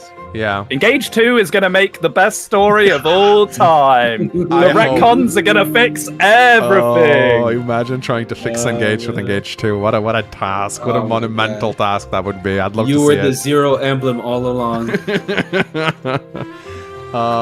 Norian Guy donated 5 chefs through Super Chat. Thoughts on Orson or the villains in FE8 in general? Orson. It's a good one. Any of you want to? Yeah, Orson's great. That's good. Like the whole dead wife zombie thing. Yeah. Yes, please. I love that. Good. Yeah, that's very good. Orson's really cool. Really, really cool. It's a shame that Seph is just so badass that he's like, "What's that hidden in your doublet, Orson?" or whatever the line is. Yeah, that is exactly the line. I think I think Seth is British now from this. Explains why he's so strong. I think the moment where you find Orson's wife in the chamber, I think is like one of the darkest Fire Emblem moments Yes. there is, and it's very eerie. And I actually like that they don't show her portrait. I actually think normally I'd be like, you should show her portrait, but I think her being off screen, you just see darling, darling, darling, darling, and everyone goes, that's disgusting. Like that is actually a great way of how not showing something can actually make it better, because now you're imagining this rotting corpse. You don't see it, you just imagine it. And you now know what Orson's been doing with that corpse, and it's disgusting and it's creepy. And I remember the first time I played that, I was shaking. I was like, he did what? That's fucked up. Like, you don't get stuff like that in Fire Emblem often. That's really. I actually have a list of top 10 darkest moments, and Orson with the wife is on that list. It's that impactful. It's just such you never forget it. You're like, yo, this is messed up, bro. And you kind of see it too, because he would do anything for his wife, right? He even accepts a revived version of her. Yeah, which is like, you really, the guy. It's just tragic, honestly. Yeah, no, he's a great example of like a character that's kind of fallen from grace. I mean, he's described as being this incredibly devoted husband, you know, and like this was like he lived for his wife, and so when she fell ill, he just fell into despair. And he's a great character, like a fallen knight. I love the fallen paladin kind of archetype. That's always great for storytelling, I think. So, no, great, absolutely great. All right, let's take some. So here we go. Okay, this one I'm interested here actually. We'll see. So Nintendo wants to know, Speedwing and Axum, what do you think about Mortimer from Underland Saga? Let's go. Okay, guys. I may or may not kick Terrible, worst thing ever written. Awful, boring snooze fest. I don't know. Definitely was some elements of FE4 in there, wasn't there? You know. Don't know what you're talking about. Nah, he's alright. He's pretty good. What about you, Axum? Underland Saga's alright. Nurgle is better. No, I'm kidding. I think that I think that there's some. I made a whole review about this, the story of Underland Saga. I like it a lot. Like, there are points that I don't like it, but there are points that I do. I think Mortimer is good. I do understand. Like, some people try to criticize his motivation at the end, which I feel like is the biggest critique. Like, right? Oh, this guy. Like, why did he get like super motivated at the end to be the guy, even though everybody's trying to extend a hand to give him a chance and stuff. But I think that, I don't know if you intended this, but I think from my perspective, what I saw is that like he was too deep. Like, right at that point, like he had sacrificed so much, he had killed so many people that he kind of had to play the villain here. He had to end it on his terms so that he could feel that it was justified, even though he could have stopped. So that's kind of like where I take from it, and I think that's cool. I think you did a good job in coming up with that. I do praise that. I think he's a great final boss. I think that fight was very good. I actually gave high praise to that fight. I think it was very well planned, the pushing and pulling mechanic of like the waves of enemies coming. So that was pretty cool. So I'll give credit. We're good. It's hard to write a villain. It's not perfect. Far from it. It was, like I've really, after trying to write a villain, I have new appreciation for just how hard it is to make a good villain. It's tough. It's harder, much harder than writing a protagonist. I can tell you that much. I think a trap that you can fall into when you make a villain is you kind of make it too complicated. I feel like maybe Mortimer would have enjoyed some more simplicity. But that's like, again, just, I don't take any of it personally. It's just like, it's hard, man. It's hard to make a villain. And, Mortimer is far from perfect. And next time I'm going to make a villain, I'm definitely going to learn a lot from that. So... okay, here we go. So this one's I was waiting for this one. I was gonna be like, you gonna fire the writers from Underland Saga? It's okay. I'll just blame Clock. It was Treehouse's fault. The the Treehouse version of Anderon, they localized it. The Norwegian version is much better. The Norwegian version is way better. Exactly. 𝗏𝗶 says, thoughts on Sephiran. He abandoned his wife, his child, and his identities to protect a cruel, hopeless world, and then people are killed just after his descendants gave him hope again. Poor guy. Yes. Sephiran. He's a bit of a whiner, isn't he? Pretty much. He's like Zephiel, but better fleshed out. Like, to be honest though, losing like your wife and then losing the ability to transform. So basically your identity, if you think about it, like if you're a Laguz and your whole thing is you transform into something else and you can no longer transform, it's kind of messed up. It can mess up with who you are. It's like losing a leg or an arm or something. It's part of who you were. I get it. But at the same time, like, bro, there were many points in time that he could have just been a little more firm. Like when he had the Benyon Senate under his control, why didn't he just wipe them the hell out? Like why didn't he just kill everybody? I get it, he's a pacifist, but like he's okay letting that would be a good reason. There and kill Gshaël.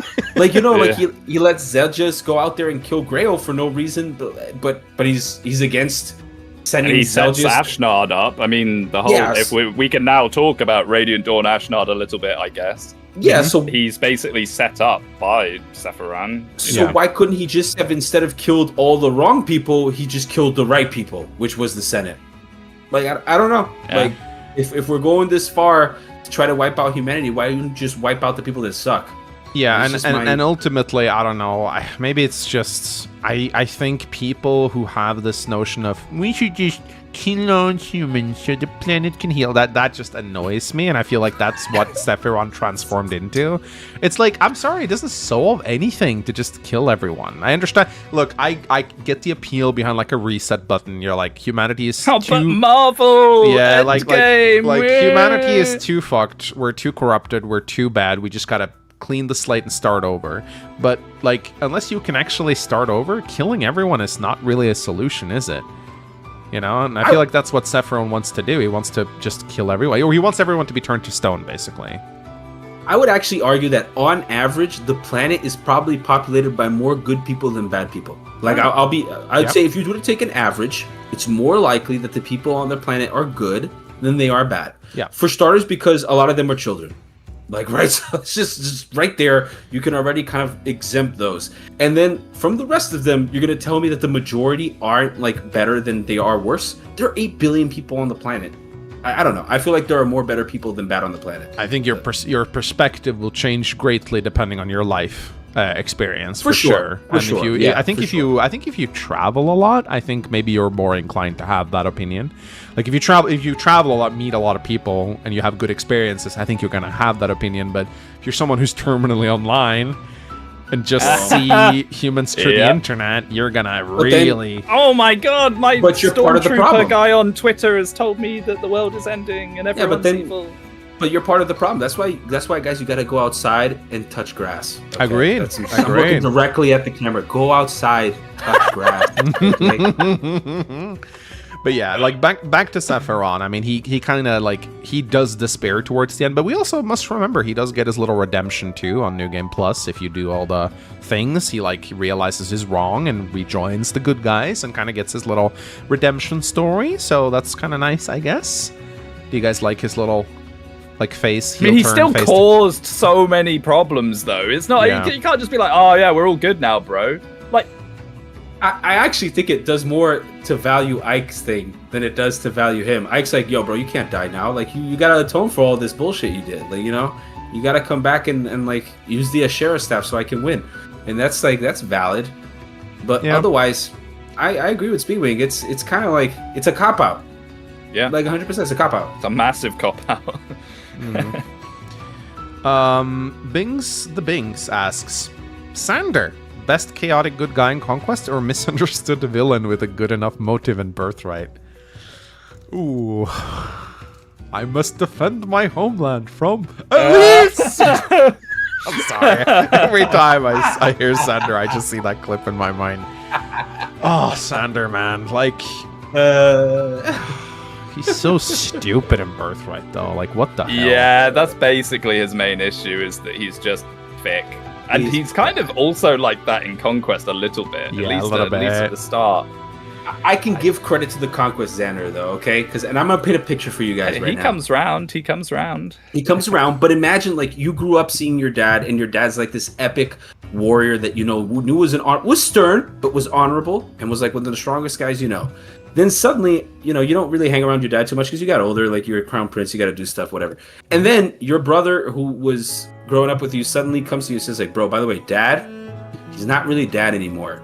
Are you really going to go and just kill your dad off of, like, what your brother said to you after he said he's been transported to, like, some weird magical kingdom? I'd be like, bro, you're nuts. He's a goo monster now. He's nuts. You wouldn't believe it. But so I kind of see where Conquest Xander is coming from. But Birthright Xander is ass. Like, just so it's really bad. Like, Birthright Xander just doesn't have a good characterization. I find all the royals to be so boring, man. I feel like they're just so one note. Like, at least Xander has some backstory to him, you know. I think he had 2 retainers that died or something. Wasn't that the whole thing about Xander, that he had 2 retainers who gave their life? That's why he kind of has some survivor's guilt or something. So yes, he has some exploration. 𝗏𝗏 has nothing. There's nothing on 𝗏𝗏's backstory, by the way. Yeah, Ryoma does he has nothing. basically nothing at all. In Rev, he gets a little fling with Scarlet, and that's like about as Can't far wait as it to gets. see where that romance goes in Rev. Oh yeah. Finally, I don't samurai. know. Leo's kind of cool. Like Leo's alright. The Executioner. Yeah, Leo has a firm hand, bro. He just does what needs to be done. His interactions with Forrest is quite nice. I feel like that fleshes him out as a character more than anything else. Yeah. This one's okay, interesting. Valter from FE8. Rah rah, I want to kill people. Yeah, pretty much. He's but poorly there written. isn't He's much not. to say. He's just there was some cool piece of lore. Oh. There was some cool piece of lore. Yeah. Apparently, Valter wasn't always that way. 𝗂𝗏 actually feels guilty because he gave him the cursed lance, which amplified like these desires inside of Valter. Like that's a pretty. I didn't know that. But I don't think it makes it better. But like, yeah, I don't like the whole, because that I feel like that actually kind of. Walter isn't a super he's not a super interesting villain to begin with, but I think it's more interesting to learn why he became that way, except for just, he got bad weapon, he touched bad lance, and now he's crazy. Like the that evil curse. Harden, get over here, Harden. Mind control is not a good motivation. I'm not saying it's mind control. It's more like, I guess, a corruption of the mind kind of thing. But like, I'd like to know, why is Walter the way he is? Like, what did he go through to become like this beast that hunts people? Like, there's something there. But yeah, just cursed lance. That's boring, man. I touch lance. I go evil. Yeah, evil, basically. He manages to wound Seth, though, which puts him pretty much top of the hierarchy of strongest enemy. True. He injured God. How is that? True that.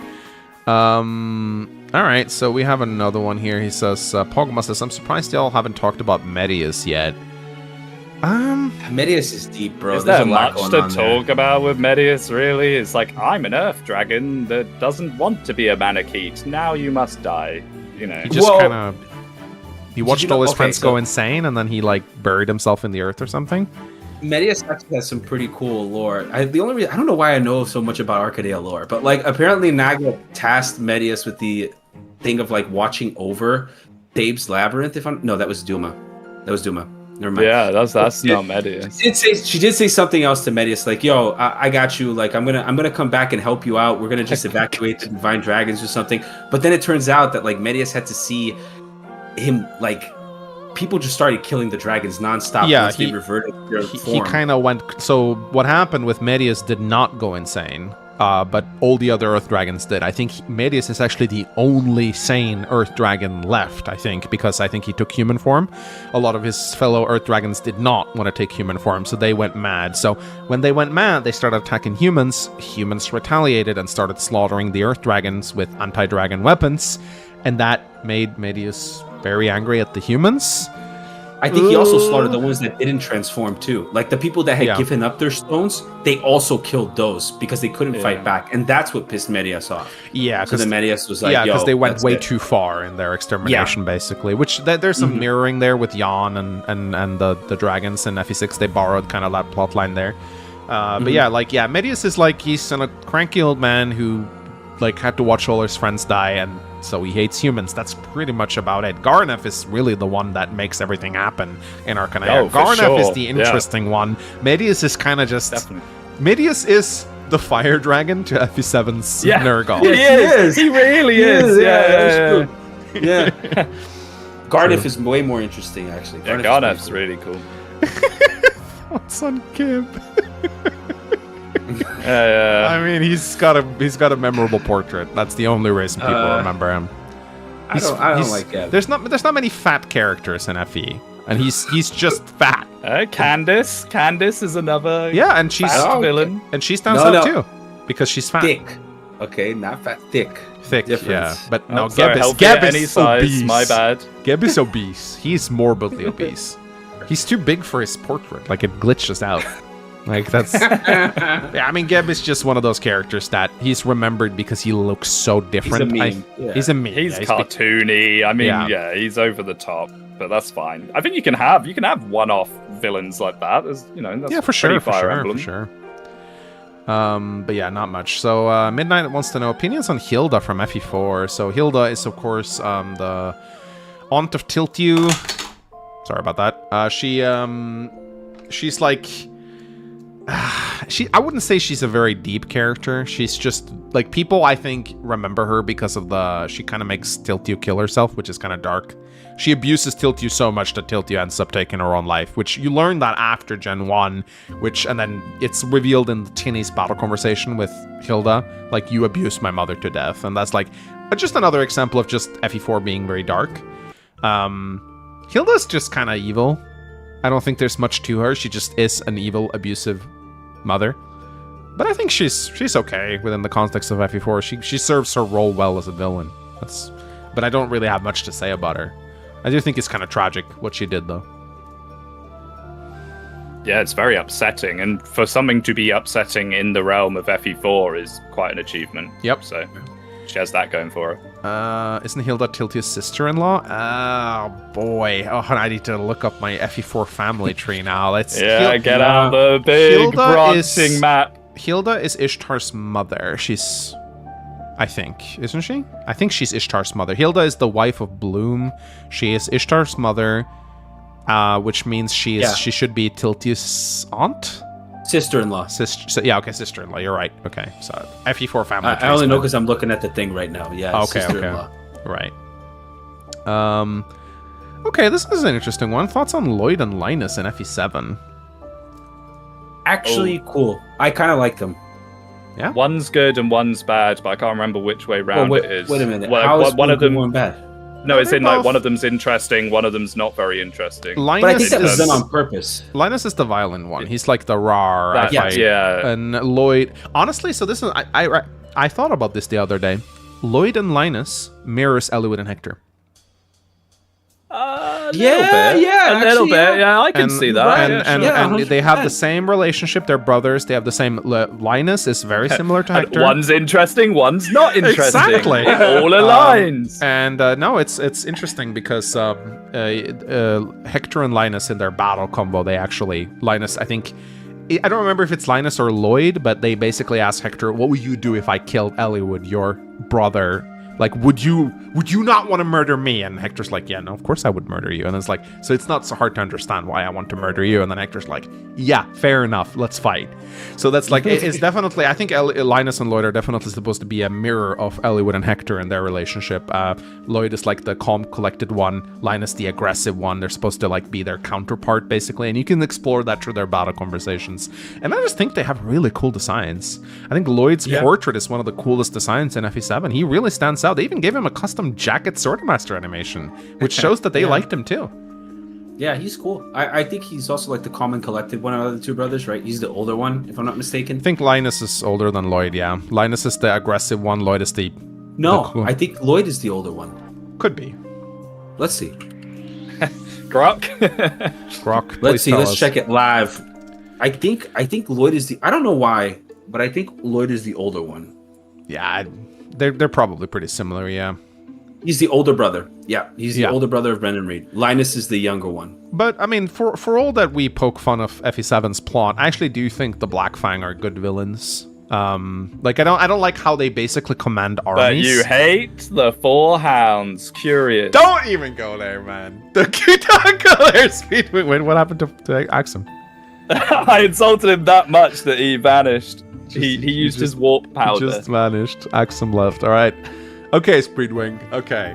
Four Hounds. Come on. I'm joking. I'm joking. But it is an obvious kind of parallel. They definitely were like, hey, let's do a four villain thing again. Yeah, probably. Let me just send Axum a message and ask him what happened. Axum, you dropped out. You okay? The Edelgard fans got to him. I'm going to go off next. I'm back. Hi, Axum. Hello. Hey. Sorry about that. It's funny you left the moment he brought up the Four Hounds. You were just out of there, like boom. I was like, what, you mean the Four Hounds? The four, like so boring. Yeah. But I like the Black Fang. I mean, the plot is a bit confusing with the whole, like, when did Sonya really marry Brendan kind of thing, and is Nina really her daughter? Like, or could she have been around? Like, there's some time issues there if you look at it, like, thematically, but I think the Black Fang are cool villains. I think Lloyd and Linus, it's nice to have villains that are not just evil. Like, it's nice to have villains that have a camaraderie. I like that. I agree too. And you feel like when you kill one brother and the other one, you see the other one go like crazy. That's a cool moment. Like, especially like, oh shit, he's gonna come to get me now. I killed his brother. So, all right, let's look up how much longer do you guys want to go? If you gotta go, just let me know, okay? But people really like. Fine. I mean, okay, that's. I was booked until like 7 or 8ish. I'm good. All right. Mark asks, I like the Q&A parts. Thoughts on Michalis? Ooh, Michalis. Ooh. So, if I understand it correctly, Michalis killed his dad, right? To have Macedon ally with Medeus land. I forget the name. So Michalis is someone who's like he's a little bit like Arvis in the sense where he's like, I am willing to do evil acts for the sake of my country, and so then he kind of has this little redemption arc where you find him in the village and he's like wounded by Garneth and he gives you the Star Sphere. So he has like his little redemption arc towards the end. But yeah, I mean, he's, again, the Archanea characters, they don't really get much exposure, do they? I mean, the Archanea story is a little thinner than the rest of the series. Like, you don't get many dialogue lines with Michalis. It's kind of hard to analyze his character. He has some with Minerva. Yeah, he does. Michalis is also like straight up a piece of shit. I'm just gonna be honest with you guys. Yeah.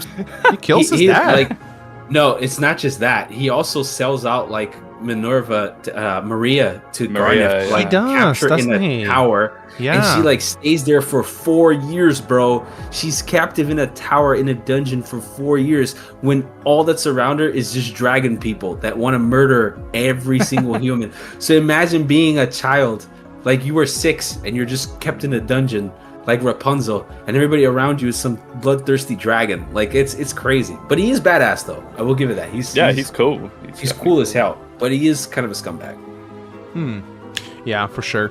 Ooh, this one's great. Thoughts on 𝗪𝗪s, the Black Knight. Now, we need to specify that Path of Radiance Black Knight and Radiant Dawn Black Knight are almost two entirely different characters. But I'm assuming since you brought up 𝗪𝗪s, we're going to talk about Radiant Dawn 𝗪𝗪s here. I can see Speedwing preparing a British rant already. You want to go? I don't even know where to start or to say anything that actually, like, I hate 𝗪𝗪s and I hate the Black Knight, and I really feel like it was just a terrible shoe-in villain. I don't know, like, it's so back and forth with how you're meant to like hate him, but then actually he has these deep reasons behind it all, and like you said, he's completely different to how he is in Path of Radiance. They should have just had a different character, like at the rate they went with him. Like, he's not even remotely comparable. You can throw out everything that you kind of were starting to piece together in Path of Radiance and just start afresh. Yeah. It's really badly done, in my opinion. What about you, Axon? I think in FE9, there's a line that I think Black Knight says to Miss something, or to Grail, the horrors I'm gonna visit on your daughter or some shit like that. And it's like, okay, we know this guy is not beyond being absolutely evil. Like, he kills random people for no reason, like, all the time. But then in, like, Radiant Dawn, they're like, actually, he's an honorable soldier, and he wants to save lives. Exactly! Like, what? How is this even the same guy? He's not even... The thing is, they don't try to say, like, oh, when he puts on the mask, he becomes, like, Spider-Man. Mm-hmm. Like, you know, he's still the same dude. He's the same dude. But for some reason, when he is in the Benyon army, he's this revered, like, proud general. He defeats Screamer in single combat, doesn't kill him, like, lets the guy walk out of there, right? Saves everybody's life in the army and whatever. But then when he becomes the Black Knight, he's like, yeah, I'm just gonna kill lots for no reason. Like, I could knock him out, but no, I'm gonna kill him because I want to send a message to Tabern, who is the only guy, by the way, that could probably beat me. So I don't know if it's like he's goading people constantly as the Black Knight or what his deal is. And then he's like super bloodthirsty after Grail. Like, it's just inconsistent writing. It's like, are you... How much does putting the mask on change you? Like, you know? how much of it is you and how much of it is the persona, and I can never tell. So I don't know. I think it's poorly written. They cannot make their mind up whether or not 𝗙𝗪 is a good person or not. They love him. I think the writers really liked him, I think, and they tried to make you feel sorry for him. Wow, tragic backstory. Everyone is like, here's what I absolutely hate about Radiant Dawn, by the way. So being branded is supposed to be this curse, right? And I think the only person who is branded that actually suffers is Soren. Because Soren is like, he has a very tragic backstory. Like the Laguz chase him away because the Laguz hate branded. Branded means you're half Laguz, half human, basically.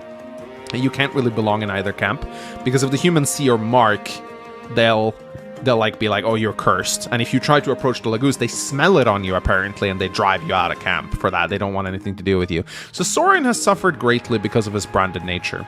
But if you look at all the other branded characters, they're all super powerful and like great. We meet Micaiah, we meet 𝗙𝗪, we meet Petrine is branded, I think, and Stefan is branded. There's a bunch of branded characters that you meet. Branded is like you get these superpowers. You live super long. You're awesome if you're branded. you get super strong. You look amazing. And Micaiah is just, everyone loves her. 𝗙𝗪 is like, he goes into the military to kind of like rank up, and he just like climbs through the ranks super quickly because he's like just so gifted. And he just becomes like the most revered figure in Begnion. Am I supposed to feel sorry for this guy? He succeeded at everything he's done. Like, what's so... Wow, he was scared while he was in the military because he was branded? Like, no, I get it. You're kind of scared that people will figure it out, but like, you're not a tragic character, mate. Like you have a pretty damn good life, 𝗙𝗪. You are revered as the hero of Begnion. You are not a tragic character. You did pretty well for yourself. And I'm supposed to kind of feel sorry for you because you were a little sad when you were growing up?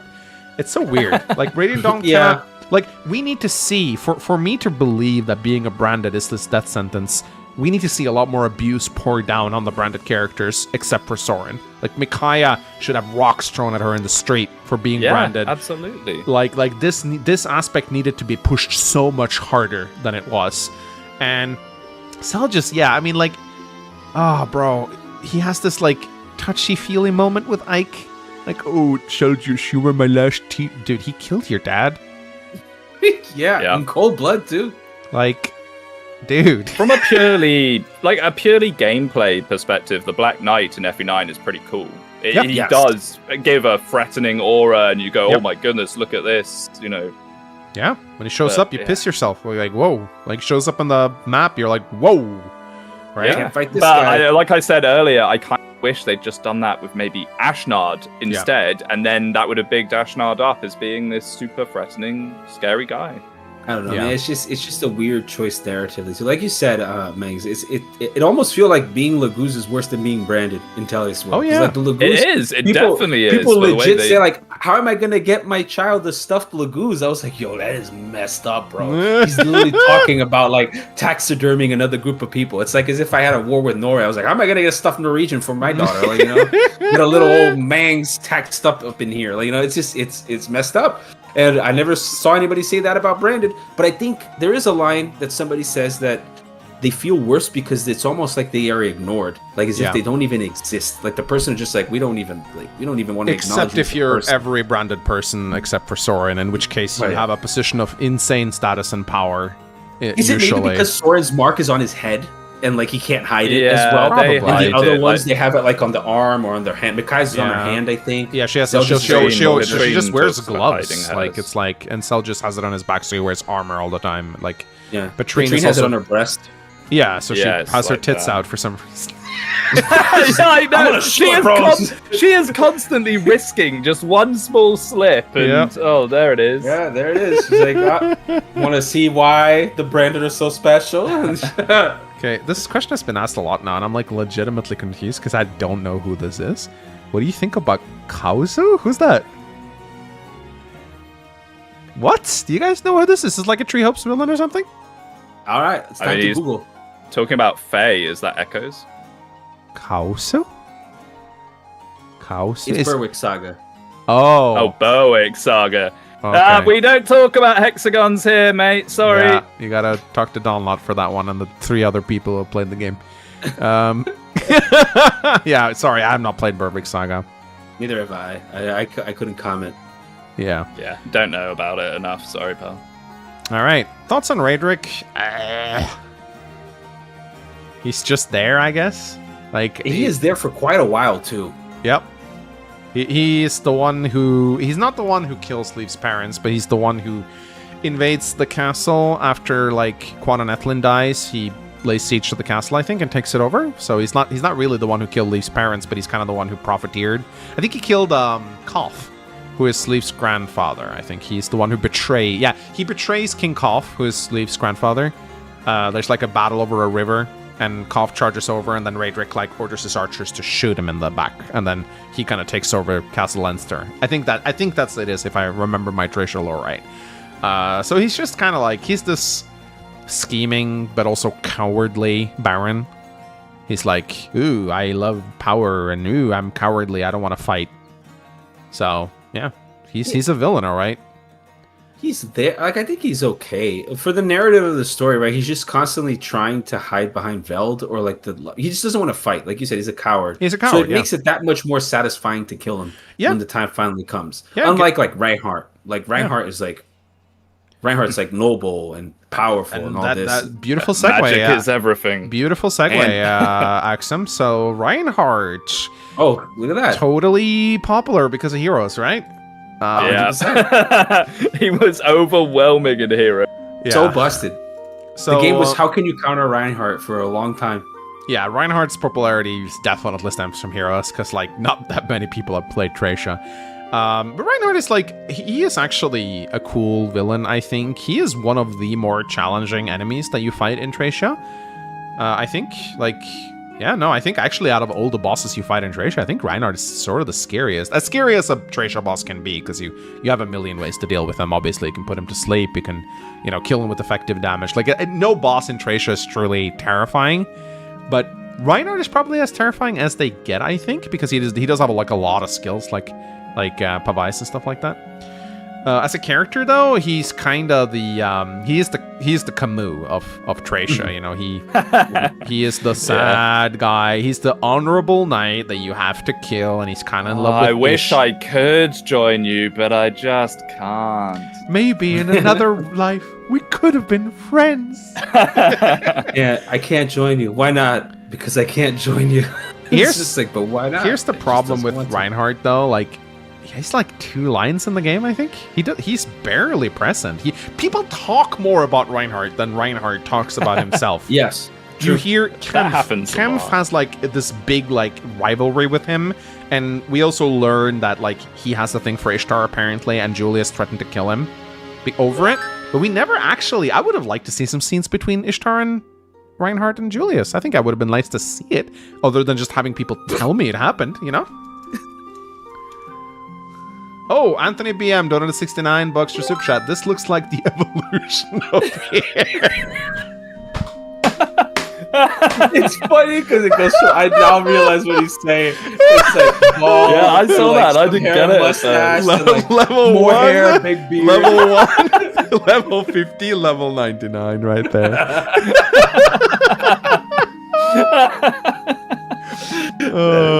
Thank you, Anthony. Thank you, Anthony, for completely derailing the discussion. I appreciate it. That's funny. But yeah, Reinhardt. I mean, he's a cool guy, but his popularity is massively inflated by Heroes, I think.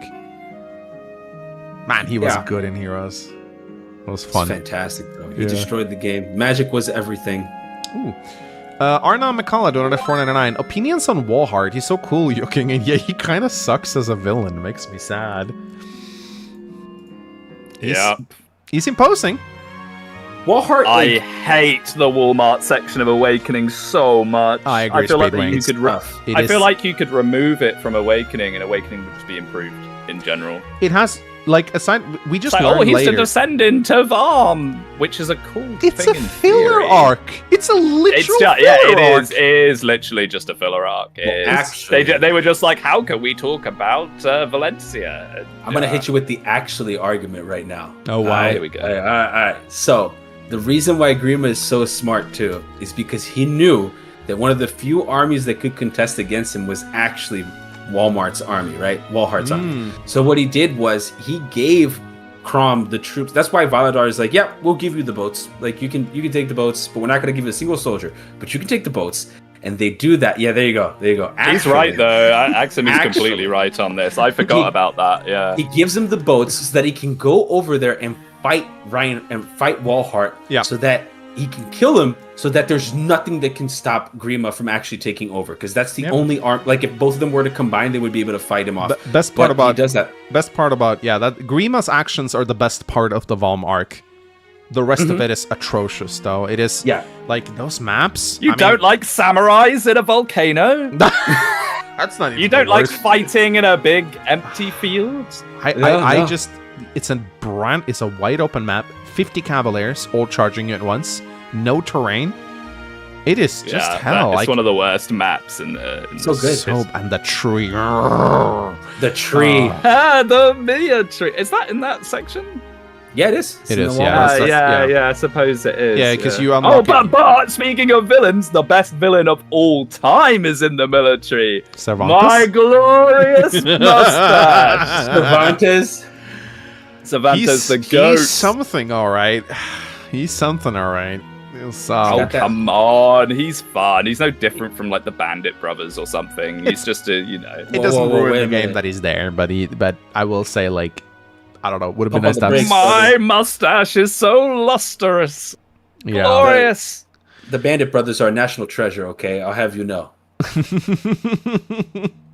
Pain and Agony, those guys are fantastic. What are the other ones? They have weird names, like Jasmine and Paul. Oh, yeah. There is like Tichy and Tochi.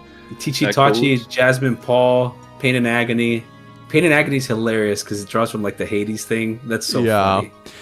𝗏𝗵𝗃 asks thoughts on Oliver. I mean, majestic. I can't really say I like Oliver and don't like Cervantes, right? Because they're essentially the same. It's right? the same idea, Yeah. but the problem is Cervantes is just kind of like a little one-off thing. Oliver's straight up recruitable. Yeah. And I asked you to rejoin the enemy. That's the best part. It's like, do you mind rejoining the enemy? Oliver is a very memeable character, I think. And he'd be better as a one-off. He's too present as a joke character. And we also need to remember, I think Oliver is a symptom of something that we don't always understand in the Wests, but there are some characters that are immensely popular in Japan. Oliver is one such character. He is just very, like, among the Japanese, he rates incredibly highly compared, like, in Japanese popularity polls, he's, like, really high up. Same thing goes for Tiki. Like, there's just some the ugly old man is popular with the Japanese. I can't imagine why. I know, right? I'm not going to go into that too deeply, but he is very popular in Japan. And I think that is kind of translated over, like, we don't always understand why a character is so popular, but they just are for some reason. So, but I mean, he's got a cool battle theme. He does. It's dope. It's dope as hell. Yeah, it's cool. And he's like a big fat man that calls himself beautiful. He's memorable. He's very memorable. He is.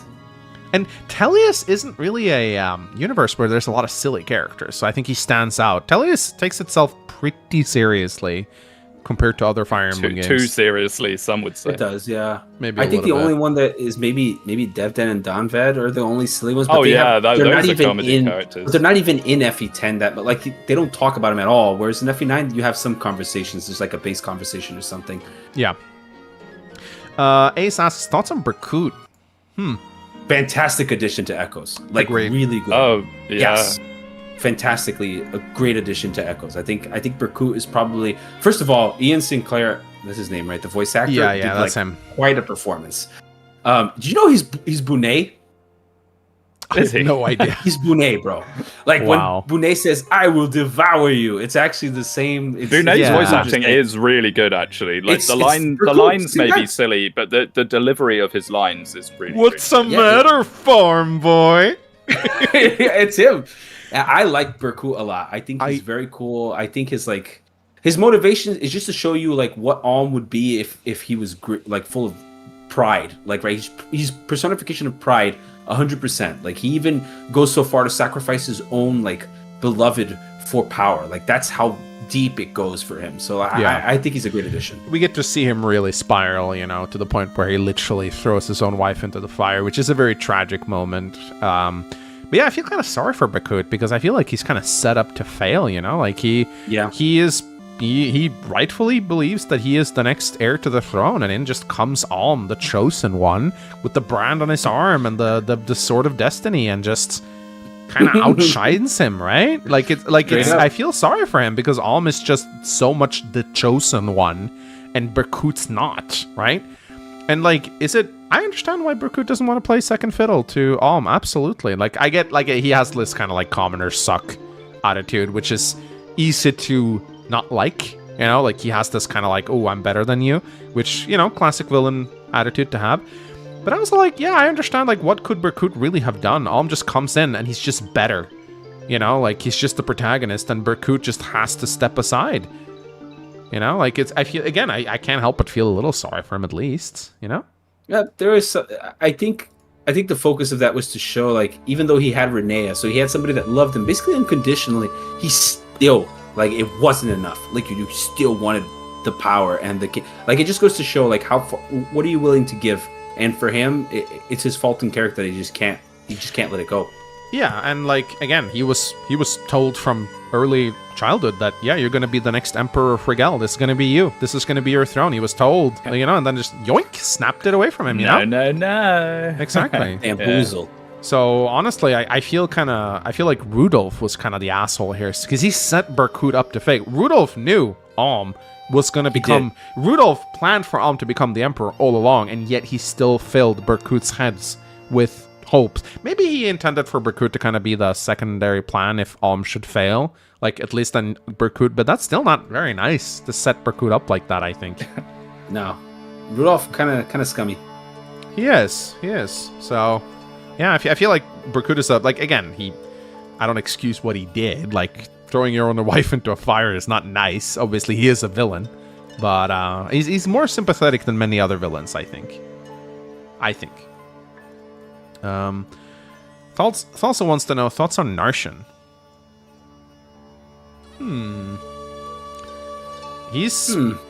He too has a bit of a fall from grace kind of arc where he starts off really pompous and then, you know, he gets demoted and killed. So he has kind of, you get to see him kind of fall from his position, which can be satisfying.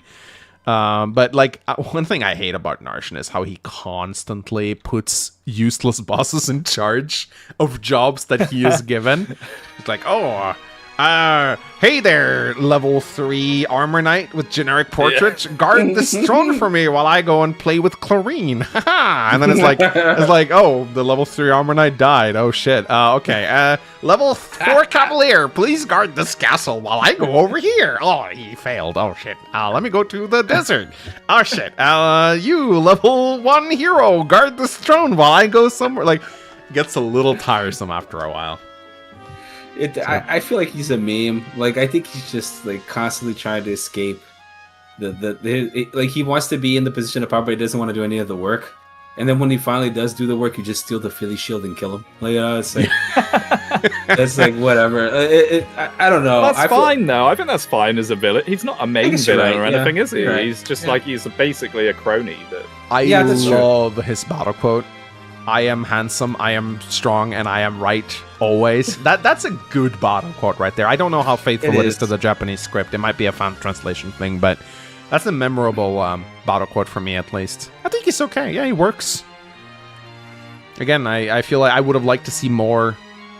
It's so sad, like, I feel, because you got the 3 Dragon Lords, you got Narshan, Brunnya, and Murdoch, but Narshan's like the only one who gets any exposure, and Brunnya and Murdoch are just towards the very end. I would have liked to see a little bit more of the 3 Dragon Lords together, I think. Yeah, I think it would be nice too. Yeah. Alright. See if we can find a lot of people are asking for the same villains again, so maybe they just tuned in. But I don't even know who Helmler is. I have no idea. Maybe Who is Helmler? Ooh, Sorry, Berwick. Oh, here we go. Brunnya and Selena. Let's talk about Selena from 𝗏𝗏8 because she's an interesting case. She's dumb. I find these like women that just fall for the emperor and just never want to let him go because the emperor like gave them a flower or something. It's like really weird to me. It's legit. Isn't that what happened with Selena? Like she gave him a flower or a gemstone or something. And she was like, oh, woe is me. The fluor spar, he gave me a crystal. Yeah, and it's like, oh, he must love me. It's like, bro, homeboy has been a zombie for like a year, and none of you fucking noticed. Like how she knows. She knows he's possessed. She doesn't know he's a zombie. She doesn't know. None of them know. Myrrh tells her. None of them know. Myrrh tells her after like they're gonna kill her, so it's like she's like, I don't believe you, which is a reasonable reaction. Well, I thought she told Myrrh, even if you speak the truth, I will not betray him or something. Okay, so that makes it even worse, because it's like, bro, you knew he was a zombie. I'm telling you he's a zombie, and you're still like, no, he gave me a gemstone. It means he loves me. And it's the same thing for Brunnya. Like, bro, Zephiel died, and Brunnya was like, nope, I gotta serve him until the very end. It's like, you're a hot woman in a lead, bro. You can get away with anything. Like, you don't have to be here. Like, you can just leave. You can just leave. Nobody is gonna be there. Nobody's gonna care. But for some reason, they have to stay. Like, I don't know. Got one for you, Speedwing. 𝗏𝗵𝗵𝗴 asks, thoughts on 𝗔𝗀𝗵𝗃, Jill's father? Oh, I love that. Yeah, I mean, I have a lot of negative things to say about 𝗏𝗵𝗴 Radiance, but Jill and her father is like one of my favorite parts of the whole game. Yeah, I think it's fantastic. Like, I wish that we could have more moments like that in the series. Like, having a unit turn into a red unit is like the coolest thing ever. And the game warns you repeatedly, like, do not do this, do not do this. And like, even if you've just been paying attention, you're like, I really shouldn't make Jill go and try and kill her dad, should I? Yeah, I love that. I absolutely adore it. And I like how, like, true 𝗏𝗆 support, 𝗏𝗆 brings up 𝗔𝗀𝗵𝗃 a lot in his supports with other characters. Like, he tells stories about him and stuff like that, how they, like, joined the military together, which is cool. You kind of learn a bit more about him, true 𝗏𝗆 supports, which I really like. You know, supports are a great way to flesh out certain characters. It reminds me, isn't there like a support in Awakening with Henry where he, like, talks about how all these bosses you've killed have, like, personalities? Like, this guy has birds and whatnot. I'm curious. That sounds like something that Henry would say. Yeah, like, I don't know it off the top of my head. Like, this brigand boss you killed in chapter 4 loved to collect little toys. I don't know if it's like a joke support, but it's really funny. I like stuff like that. Yeah. Henry's a great character. I love Henry. Apparently Henry is like super dark in the Japanese though. Like, we got like dark in this one too.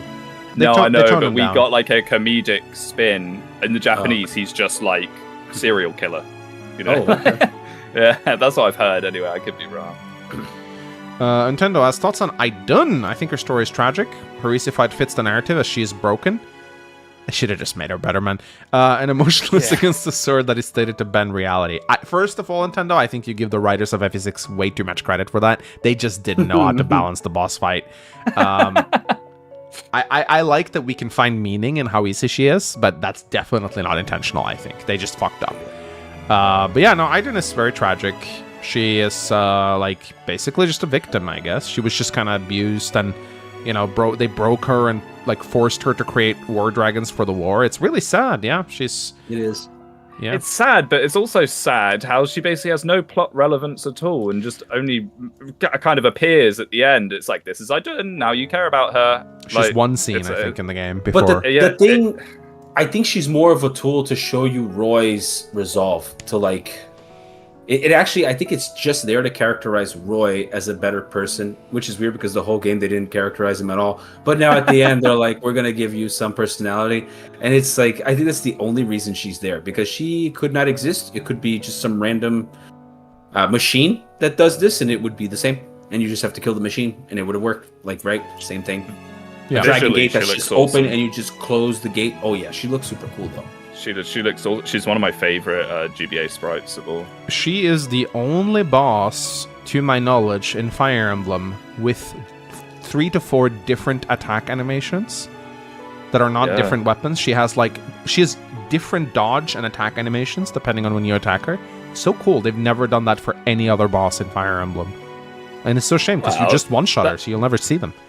I don't know if that's true. Like, surely bosses in Engage have different animations. 3 houses, they must have like crit animations. Oh yeah, no, crit animations. Yeah, like, everyone fates, has. like, So let me specify what I mean by that. So yes, every Fire Emblem character has a crit animation and an attack animation and a dodge animation and different animation depending on the weapon that they wield.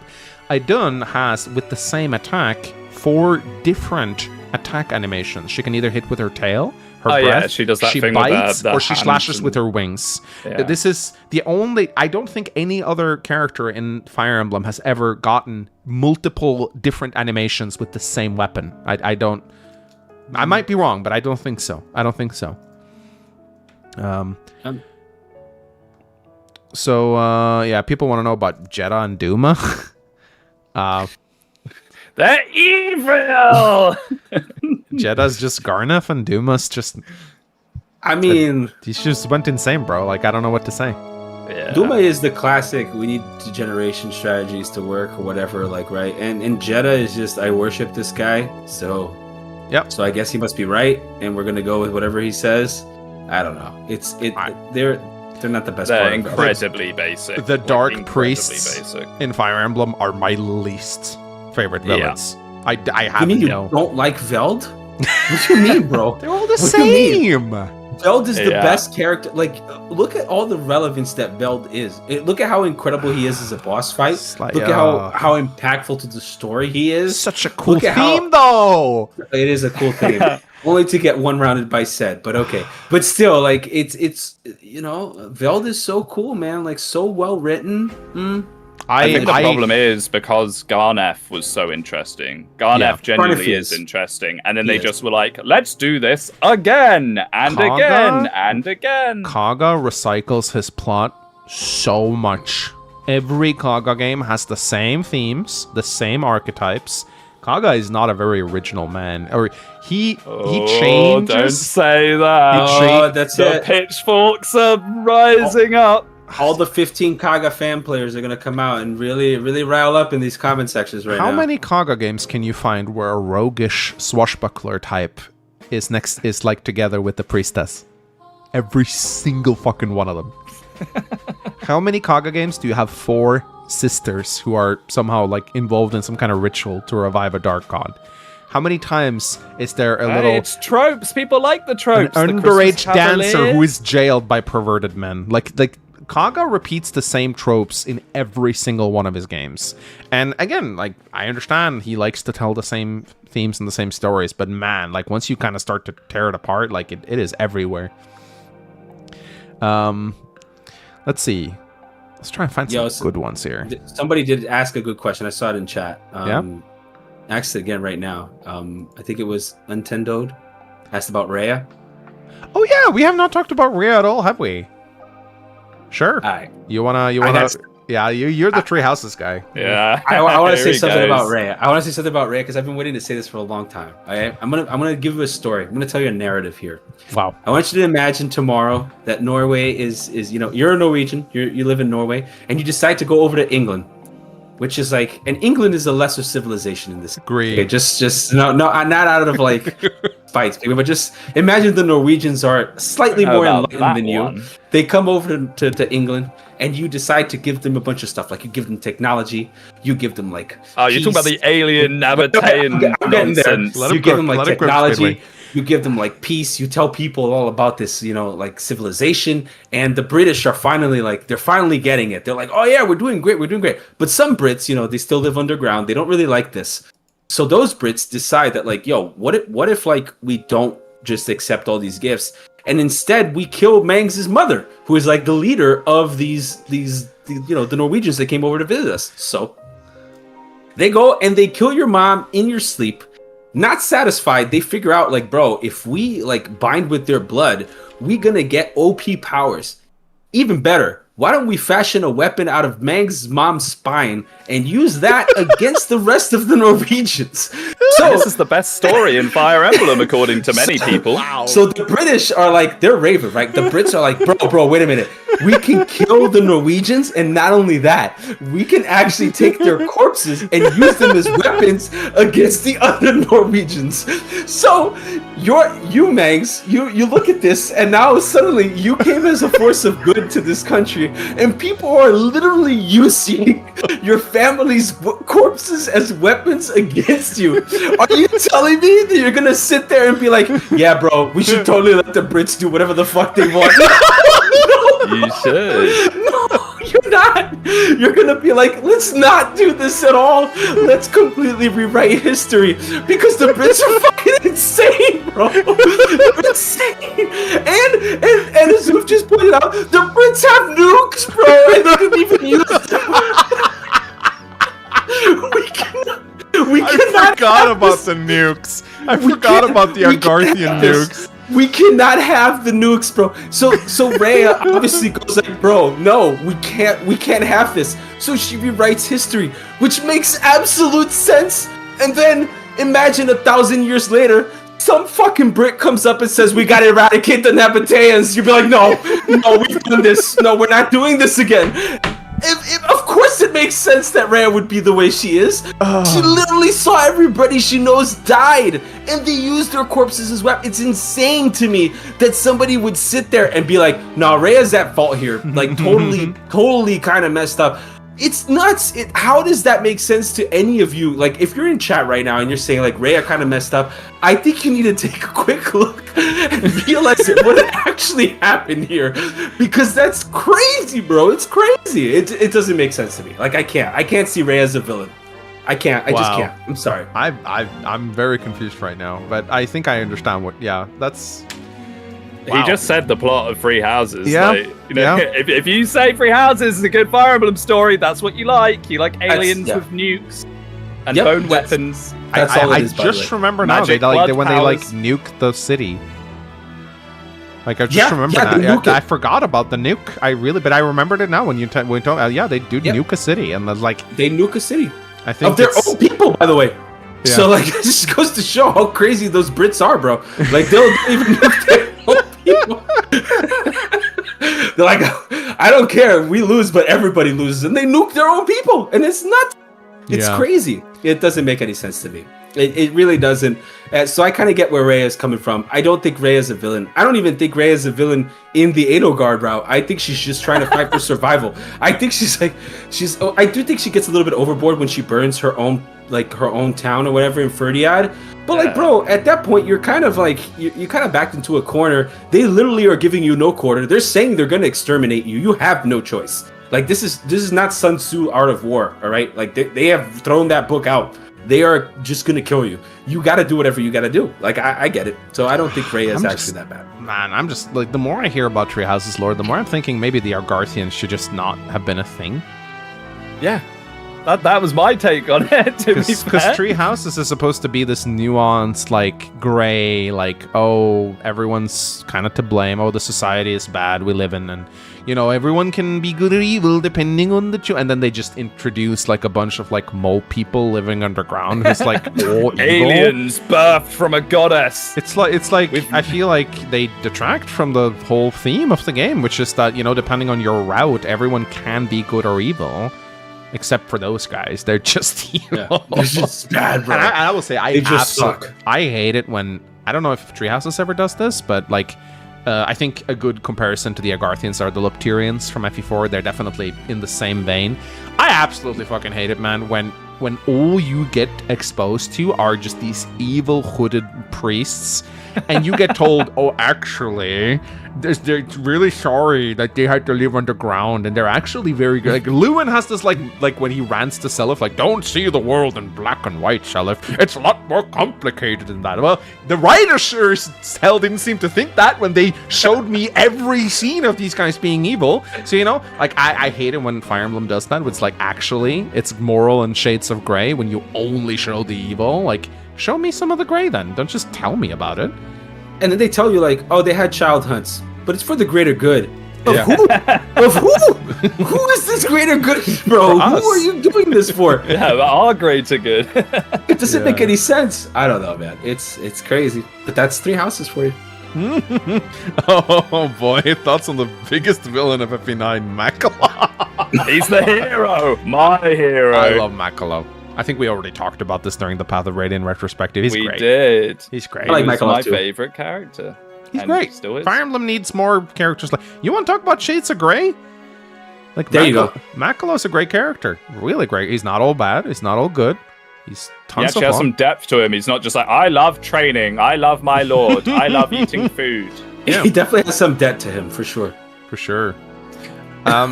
Brito, you keep asking about Helmler, but I don't know who that is. So, like, I'm just you keep spamming the question. I think it's a Tearing Saga character or something. We don't know. We haven't played it, so you're not going to get a good answer. Sorry.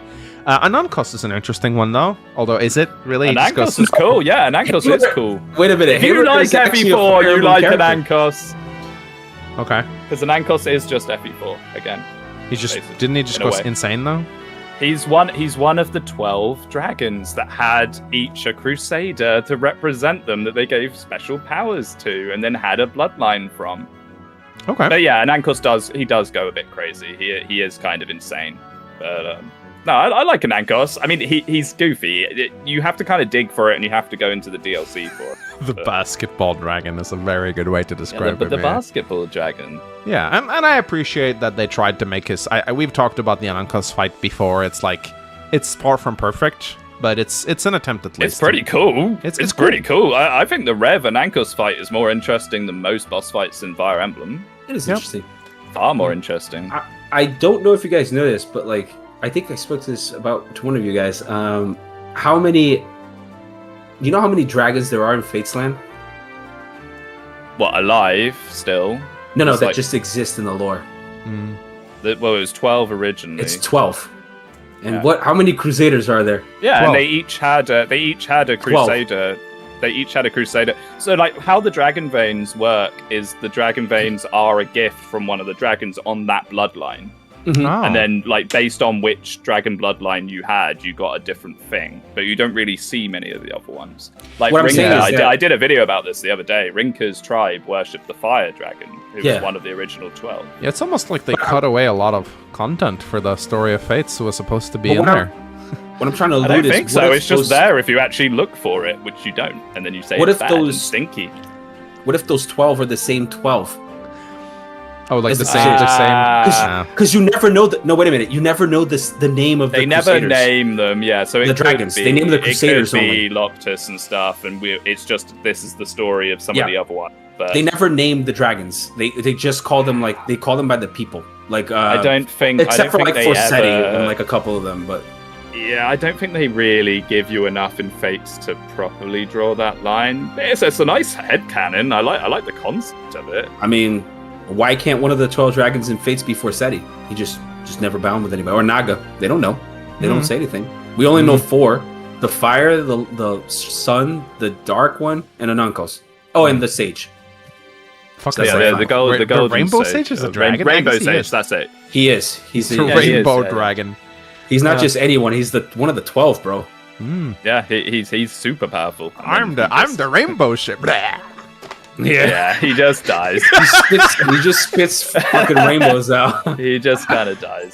Sadly. It's funny because like on the route that you don't kill him, he dies. On the route that you do kill him, he dies before you get to kill him. Yeah. And on the route that he's not involved at all, he also dies because old age or whatever. I like this one from Bane Main. He asks, this is an interesting one because I've thought a little bit about this one actually. How do you think Vale could have been done better as a villain turned ally? I don't like the mind control hat at all. So, I think Vale actually had some potential as a character. I think so. You can do mind control, but not in the way they did it with Vale, where she has like a hat that you can like crack. I think that was. What, if not- it was a magic spell, it would be better. What's the difference? The difference is it has the word engage on it. That's why you don't like it. exactly Speedwing. I It's just no different to irrationally- something like it's nothing. but- it's no different to but I something don't like think it be Tiki. Cursed I boots. don't like mind control in general, though. Speedwing, like Cursed I've never, boots, just walking around barefoot everywhere, guys. Just give her a pair of cursed boots that make her mind control, then you're fine. Yeah, so, We so saw I two don't problems like at once. I don't like mind control in general as a plot line in any Fire Emblem game. But I think there's an interesting. I think so. Vale, the first time she shows up in the temple and she kills Lumera, she's evil, right? And then for some reason she kind of keeps popping up wherever Alir goes around. I don't really. Why does she do that? Does She wants to find her brother. Because she's looking for the rings. Her whole thing is she's gathering the rings, and the good look one. how conveniently the 𝗟𝗃 is. Oh, what you mean the good 𝗟𝗃 or the evil? Yeah, the good veil. Okay. The reason the evil 𝗟𝗃 keeps evil veil keeps popping up is she's basically letting 𝗟𝗃 gather the rings for her. Okay, but when she does a very good job of. When you meet good 𝗟𝗃. When you meet Vale out in the wilds, like she has these like Pokemon encounters where she just pops out of a tree. Is she pretending to be good there, or what's going on there? I forgot. No, it's actually her, I think. Why is she good? Why does she go between good and evil? What's the story there? I forget. No helmet, bro. Why? Yeah, I genuinely can't remember. I can't remember. I think it's the helmet. Behind that is. But why? Why is she taking? Like, is it? It's so weird. I don't actually. I think they do have to keep topping it up. They have to keep. Yeah. They have to keep doing it to her, but yeah, no, they do have to keep. Okay, so when they meet Good Vale, it's that the mind control ran out, and now she's herself. It's like, again. she like sleeps or something. It's like she has to rest at some point, and when she's resting, she like swaps. It's like a. It's Zephiel. Yeah, that guy got it right. It's Zephiel. He just wrote it in chat. Zephiel's mind control spell. So just to make sure that I got this right. So Vale is whenever Zephiel casts the evil spell on her, she turns evil, and now she's a bad girl. But whenever you meet her in the wilds, that's when the mind control is run out. And whenever she's like good. And she doesn't remember being evil then? Because otherwise she could have just told 𝗟𝗃 about it. No, she doesn't remember. No, she doesn't. No. It's like being asleep. It's like sleep awake, sleep awake. Okay, I just wanted to kind of establish that, because that always confused me a little bit about Vale. I thought maybe that was some kind of deception on her part. No, it's no. Vale's good. Good-natured. Okay, just being controlled. So how could she have been done better? I think maybe. I mean, an easy answer is to just remove the mind control component and maybe just have her be a little fucked up and kind of try to turn her over to the good side, maybe. Or just make her a villain, and then eventually she realized that Sombron is a complete piece of shit, and then she decides to like betray him. I mean, she kind of does that anyway, though. The mind control is more of a feature that's used when she's really kind of trying to be on 𝗟𝗃's side. To be fair, she definitely is looking for Sombron's approval. You know, her father. Most of her dialogue with like in the supports is about how she wanted Sombron to like her, and she wanted a family and all this and that. Yeah, very family themed to engage. What I've gotten from Fire Emblem is that people have a lot of daddy issues in these games. Yeah, oh yeah. I mean, three houses. Every single character has a problem with their father. Like, not just 3 houses, like it Fates too. Everybody is like Garen is a problem. Sumeragi is a problem. Like everybody's just got shitty dads. Like let's be better dads. Let's try to write. Can we write better dads into stories? Like it's important to. Yeah, that's, I don't know. You want conflict. You want nobility and conflict. It's like the easiest way to go, right? Like you have noble families. How are you going to introduce conflict into the noble families? You create family issues, sibling rivalry, father-son, mother-daughter rivalries. I mean, yeah, I agree. Speaking as one who kind of does it a little bit in my stories, it's a very easy way to introduce conflict into your story. Maybe it's a bit of a convenient escape, I guess. But yeah, I agree. It should be more. Definitely, we need more good dads and moms and not just have them die as plot devices. I'd like to see a good Fire Emblem mom and dad relationship that actually lasts the whole game through. That'd be nice. Be more like 𝗟𝗃, guys. That's just what I'm gonna say. Well, be like 𝗟𝗃. Don't die. Don't die. Yeah, 𝗟𝗃 lives. Don't die in the first couple of chapters. He's alive at the end of FE6. It's incredible. He's more introduced like as a sick dude in chapter 1 of FE6. You're like, this guy's gonna totally die, and then he doesn't. So funny. Ooh, so this Bartra is number 1 dad. This is a villain that we were actually gonna put on here. I think Axum really wanted him on here. So thoughts on Hardin. So Axum, you might have some things to say about him. Yes, I will. I had a lot of things to say about him, and then you guys pointed out that he's basically. I don't even know if I should say it, but he's a raging hormonal dude. He's a massive simp. He's an evil massive simp, and that is basically what Hardin is. I will say, Hardin is pretty cool because he's one of the few characters that you see in the. You okay, guys? Yeah, she's crying really loud. I'm gonna go check her in a second. Go check on your daughter. Don't be a bad dad. Yeah, I'll be a bad dad. I'll be right First, back. I need to talk about Harden. You guys start the Harden train. Okay, so Harden, he's basically just like incel the character, isn't he? Pretty much. I mean, the whole like corrupted by the 𝗏𝗺 thing is pretty interesting. Weirdly enough, I played like a fan game called 𝗏𝗺.exe, which like expanded on that, and it was actually really cool. Yeah. But I mean, I don't know. He gets driven insane. So the 𝗏𝗺 is not just mind control. So from what I understand, the 𝗏𝗺 kind of preys on your insecurities. It's not mind control as such, but it like warps your mind and warps your perception of what is real and what isn't. But at the end of the day, though, I kind of do get it. Like Harden is not a completely unsympathetic character. Like he clearly has a big thing for Nina, and when he finally gets to marry her, he's like overjoyed, right? It's like he gets the girl of his dreams that he's always wanted. And then he realizes that she's just not into him at all. She's just like, just dreaming about this other guy on the other side of the continent, or some good dude is like dead, right? And she's just like it is implied that she's like cold to him, so she probably like doesn't give him intimacy at all, and he's like feels kind of like, it's sad. It's sad. Yeah. Like it's it's not that Nina can't help not being into Harden, obviously, but it is a tragic fate to be. If he just shaved that mustache off, man. Villain, someone says in chat. What? She's the true villain. Yeah, I don't know. Oh my god.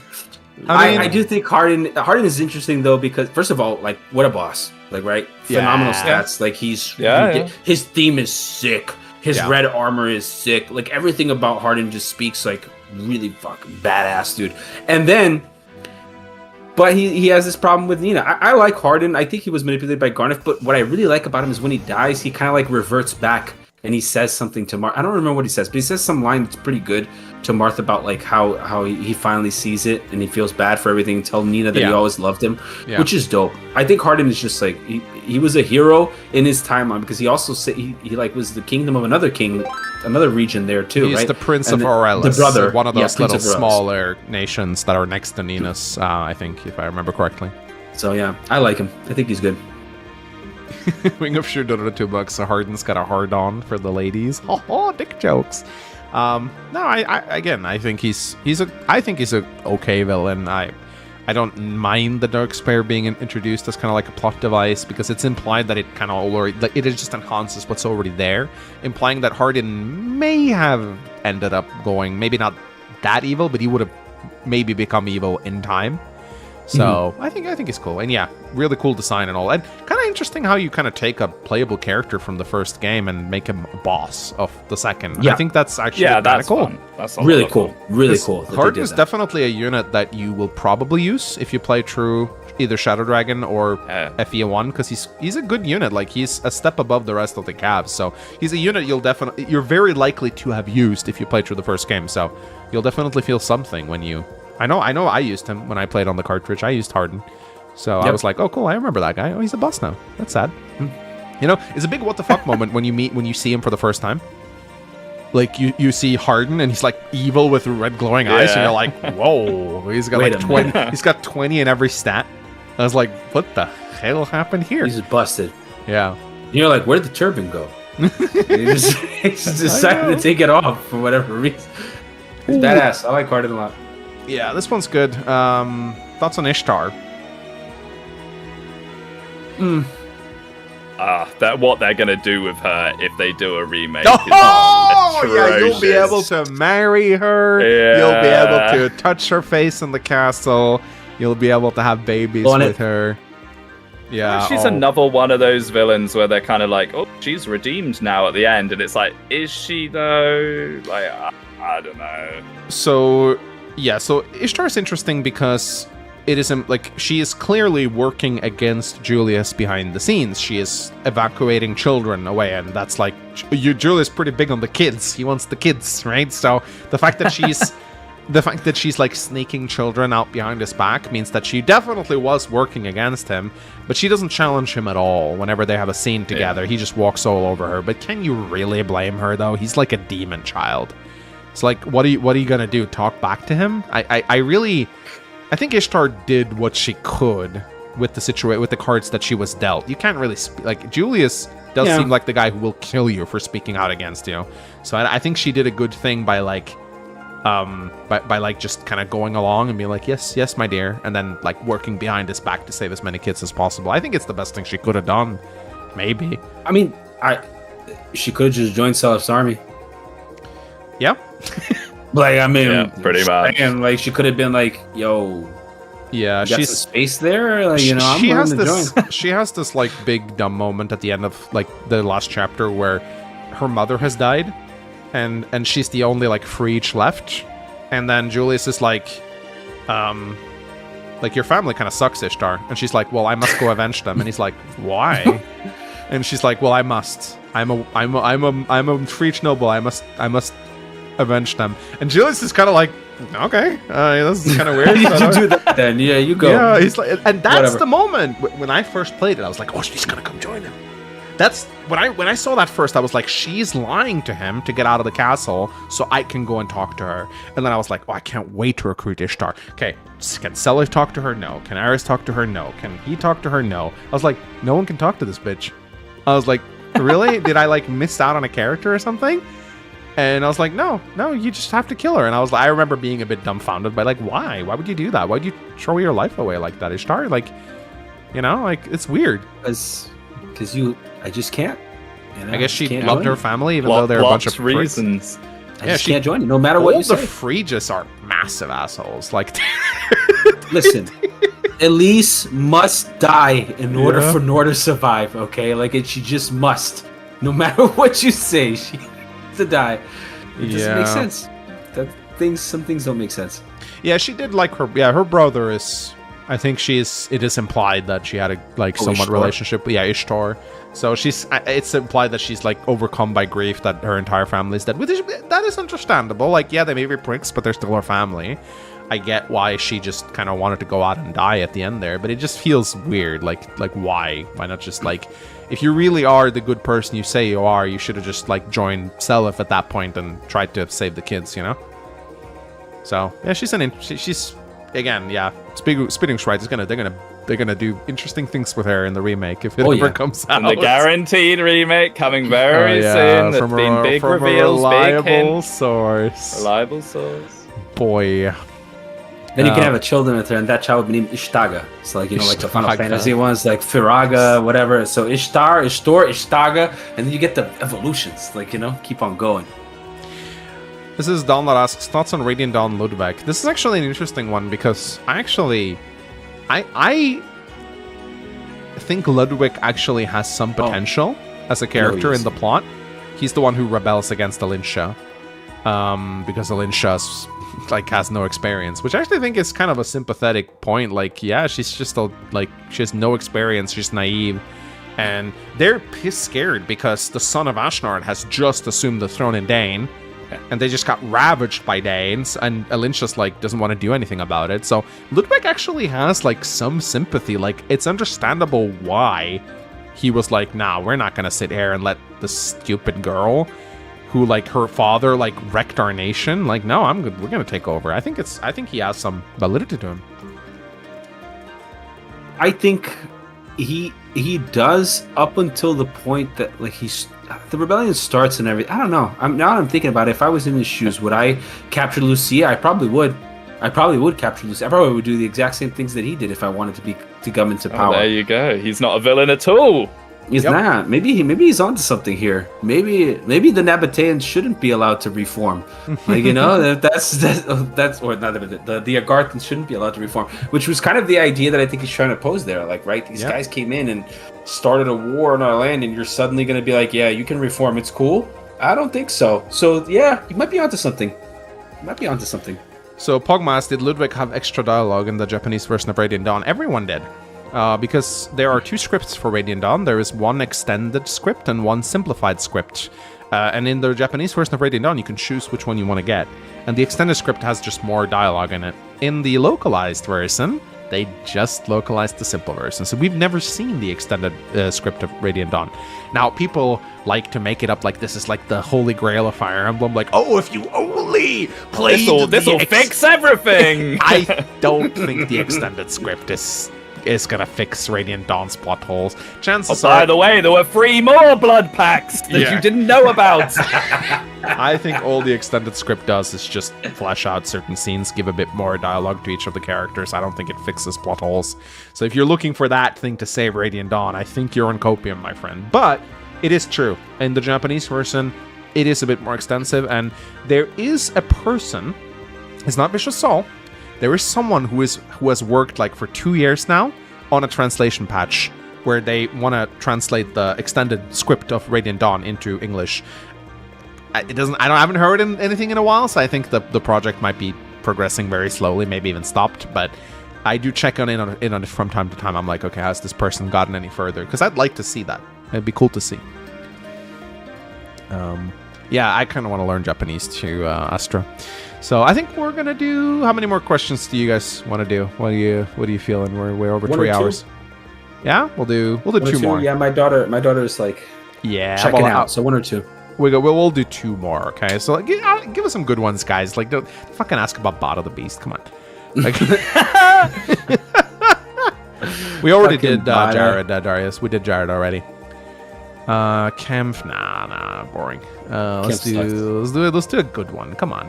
Give me a new Mystery of the Emblem one. There you go. You guys ever talk about new mystery? Ah, fuck, come on. All 5 fans in there, please give me new Mystery of the Emblem. 𝗏𝗏𝗏's good.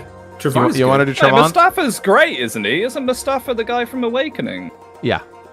Is that? Yeah, he's awesome. What are you talking about? Okay, Speedwing. For 1 chapter? Mr. Yeah, Mustache he's Man? amazing. Like the fact that the soldiers all respect him and they go down with his ship as a one-off. If you want to talk about randoms, like, you know. As far as one of the villains, I will agree, is memorable for sure. Because he's one of the better single chapter villains in the whole of the game, in my opinion. I'm always just don't go down with the ship, bro. You don't have to. There's no ship. They're fighting on land. It's okay. Yeah. They don't have to die. No, I like him a lot. Okay. This one's nice and controversial. Katarina. Oh shit. You're the one who wanted new Mystery of the Emblem characters. Actually, you're right. You go first. I did ask for new Mystery of the Emblem. I just think it's really weird that Katarina is like, in the beginning she's playing this assassin thing, then she eventually, let's be honest, she kind of falls in love with Chris. Didn't really matter. Like it may not be like love, but it's a different. You know, she cares for them. And then like all the way at the end, after everybody she knows dies, she's like, you know what? I'm actually gonna join you, but only if you fight me 3 times, okay? And you don't kill me. Like, what's the point? Why is it so? Why does it have to be so challenging to recruit? Like, are you that in doubt? Maybe it's like really trying to tell you like it's hard to break free from a sect of people that brainwash you since you're a child. So I get it, but at the same time, it's like I feel like the character is so.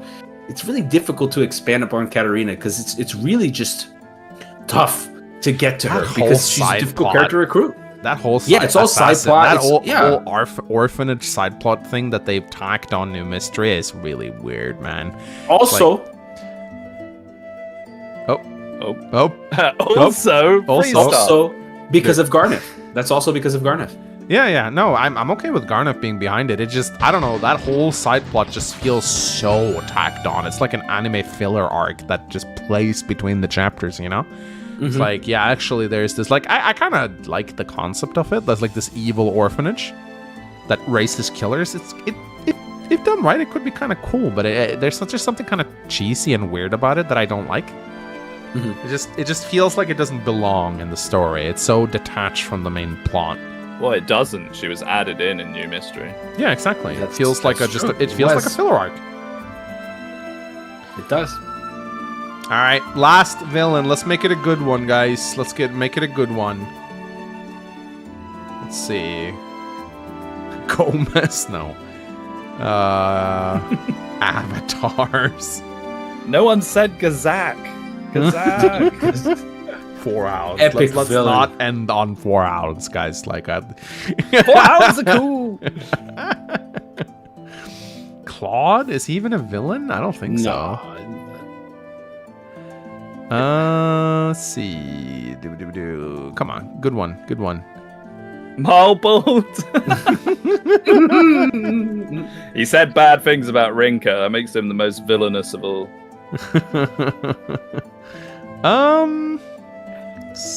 Let's see. One that's like, I feel like there's a few that we just haven't. Oh, thought to Camus. talk. We haven't talked about the Camus at all. That's a pretty good one. We could do that, sure. Camus, aka Sirius, aka the man with Seek, aka the guy with multiple personality disorder. Yeah, he's the original guy that spawned an archetype, the heroic villain who's like, ooh, must we fight? Yes, we must, because I'm so loyal to my corrupt evil king. Lovely archetype. We've seen many Camus in the Fire Emblem. We talked about a few already. We talked about Reinhardt. Camus goes on a journey, doesn't he? He washes up on a beach. In Narnia, basically. He floats across an ocean. Like, what? How do you do that? He was on land when we killed him, by the way. I don't even know. How do you float to another continent? How do you do that? Bro, like, that's insane. Yeah, He washes up. Like, it's not like the Valencia and Arcanea are not like that close. It's like an ocean between them. He just floats. You need to take an actual boat with Om for like 6 fights, by the way, to get to the other continent. Yeah. But Camus just drifted effortlessly through. Apparently. And then he, then he falls in love with like a Nina clone. And then he like decides to put on a mask and go back and rescue the actual Nina before he's like, yeah, sorry, I fell in love with another Nina. Bye. He goes back. He leaves, but he goes, yeah, because he regains his memories while he's with Tatiana. But I think he does end up with Tatiana in the end, so that's kind of nice. I think he does. I think the ending for Tatiana is something like Zeke would disappear at time, but then always come back. So I feel like there was a side piece thing going on there. Yeah, well, tired of Tatiana, go over to Nina. Tired of Nina, go back to Tatiana. You know, he's drifting back and forth that ocean. Know what I mean? Like he's I will say though, Sirius's conversation with Nina is a very tragic one. You know, I like that shit gets me, right? He's like, she's like, Camus, is that you? And he's like, no, I don't know anyone like that. And she's like, no, it's you're just wearing a mask, dude. Like, I know it's you. and he's like, I'm sorry, you know, there's someone back home that I care about. I have to go back to her. I just came here to rescue. Very sad dialogue. That kind of got me a little bit when I played. And, you know, he's cool. It's also wild that, like, he went to the other continent and then he became basically, like, one of the highest ranking generals in that continent without knowing who he was. Yep. So, like... He's just that good. He's the ex-wielder of the 𝗏𝗏𝗏, you know? Bro, he's him. He's him. Like, straight up. He's the guy you want on your team because he straight up carries. Like, he is solid. Yep. And then they send him back, and he's solid in the other game too. Like the guy's just good everywhere he goes. I feel very bad for Aaron in Fire Emblem 3 and New Mystery. He's the paladin, and they literally gave him like lung cancer or something. Like he's like dying, and he's like 10% in every growth. But you're like, okay, at least he's a Jagan. And then like a few chapters later, you get this kick-ass paladin with better stats and growth rates comparable to a growth unit, with like a kick-ass design and backstory. And it's like, Aaron who? Yeah. Why not just make Sirius the Jagan? Poor Aaron. He didn't need that trait, man. Like, come on. It's like Kaga really didn't want to use him. He's like, yeah, this guy sucks. This guy's much cooler. Aaron, the cooler Aaron, you know? Like, I think the cooler Aaron. It's also like it's impressive how strong he is compared to the rest. Because like New Mystery, at least New Mystery, gives you a lot of units that are just the samey. Like they just feel the same, 100%. and they're not very good. But Sirius stands out as like busted. Also, immediate reclass of Swordmaster makes him have like these obnoxious growths, like 70% plus in everything. It's crazy. It's crazy how good he is. all right, before we leave, memes. Memes, yes. Yeah, my favorite bit. Yeah, we did get some memes. You might have some chance to send in memes if you send them in quickly. But we got quite a few, actually. I'm actually kind of surprised. Because I didn't ask for memes, but I guess people just make memes. I wonder if the Rhea rant got in there. Not gonna spoil anything, but I think you might be surprised. Alright. Okay, well, let us look at some memes. Again, you have about if you have memes that you haven't sent, you have about like 1, maybe 2 minutes to send me the meme. Okay. All right. Let's see. Any deep lore discussion. This podcast has not been my strength. Talking about. I'm curious, 𝗏𝗏𝗴. What topic would be the most suitable for you? Gameplay of Fire Emblem Fates. No, I don't know. But like something gameplay related would be much more me. Well, if we don't get Fire Emblem news in the next month, which we definitely won't, let's have the next battle preps be focused on something gameplay related. Maybe we can talk about the best gameplay mechanics in the series or something like that. Be cool, because we've done a lot of lore yapping, so I'd like to discuss some mechanics too.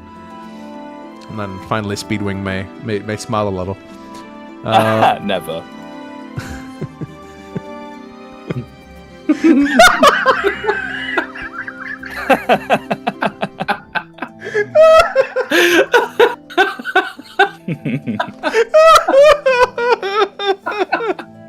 It's true though, that is the plot of Three Houses. That is the lore of Three Houses.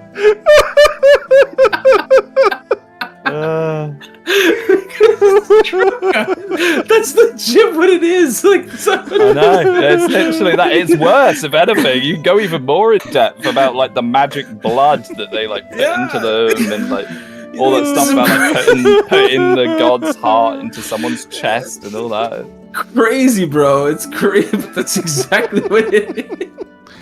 It's why I'm so cynical when people tell me about good stories. Oh, 𝗔𝗀𝗵𝗄𝗏. Ah, 𝗔𝗀𝗵𝗄𝗏, yeah. Right.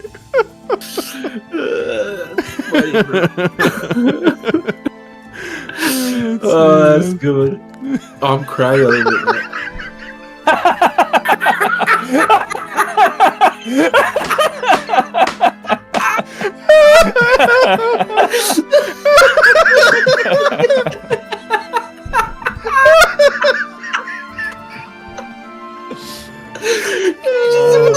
These are some good memes, man. Oh my god.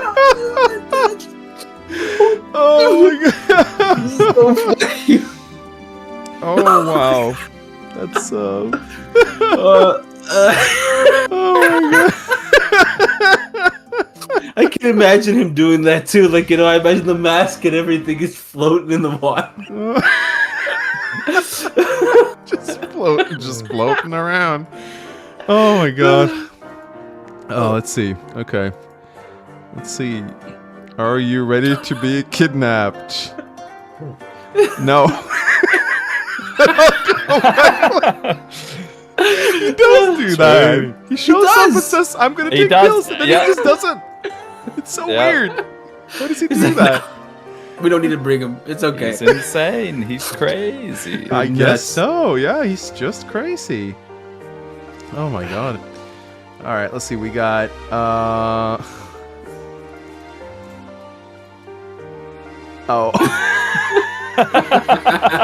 Yeah. Fire Emblem has always had a thing of doing this, so I think it's just a Japan thing, but yeah, for sure. 𝗙𝗵𝗺𝗏 and 𝗙𝗵𝗺𝗃𝗃, that's wild. Yep. And then we have some fan art. Is that 𝗟𝗆𝗺? Oh, nice. Yeah, it's a very good 𝗟𝗆𝗺. That's cool. It is nice. That is cool. All right. Just put a barbecue hat on him. That'd be cool, yeah. Barbecue Barbecue Valhalla. All right, You've been invited.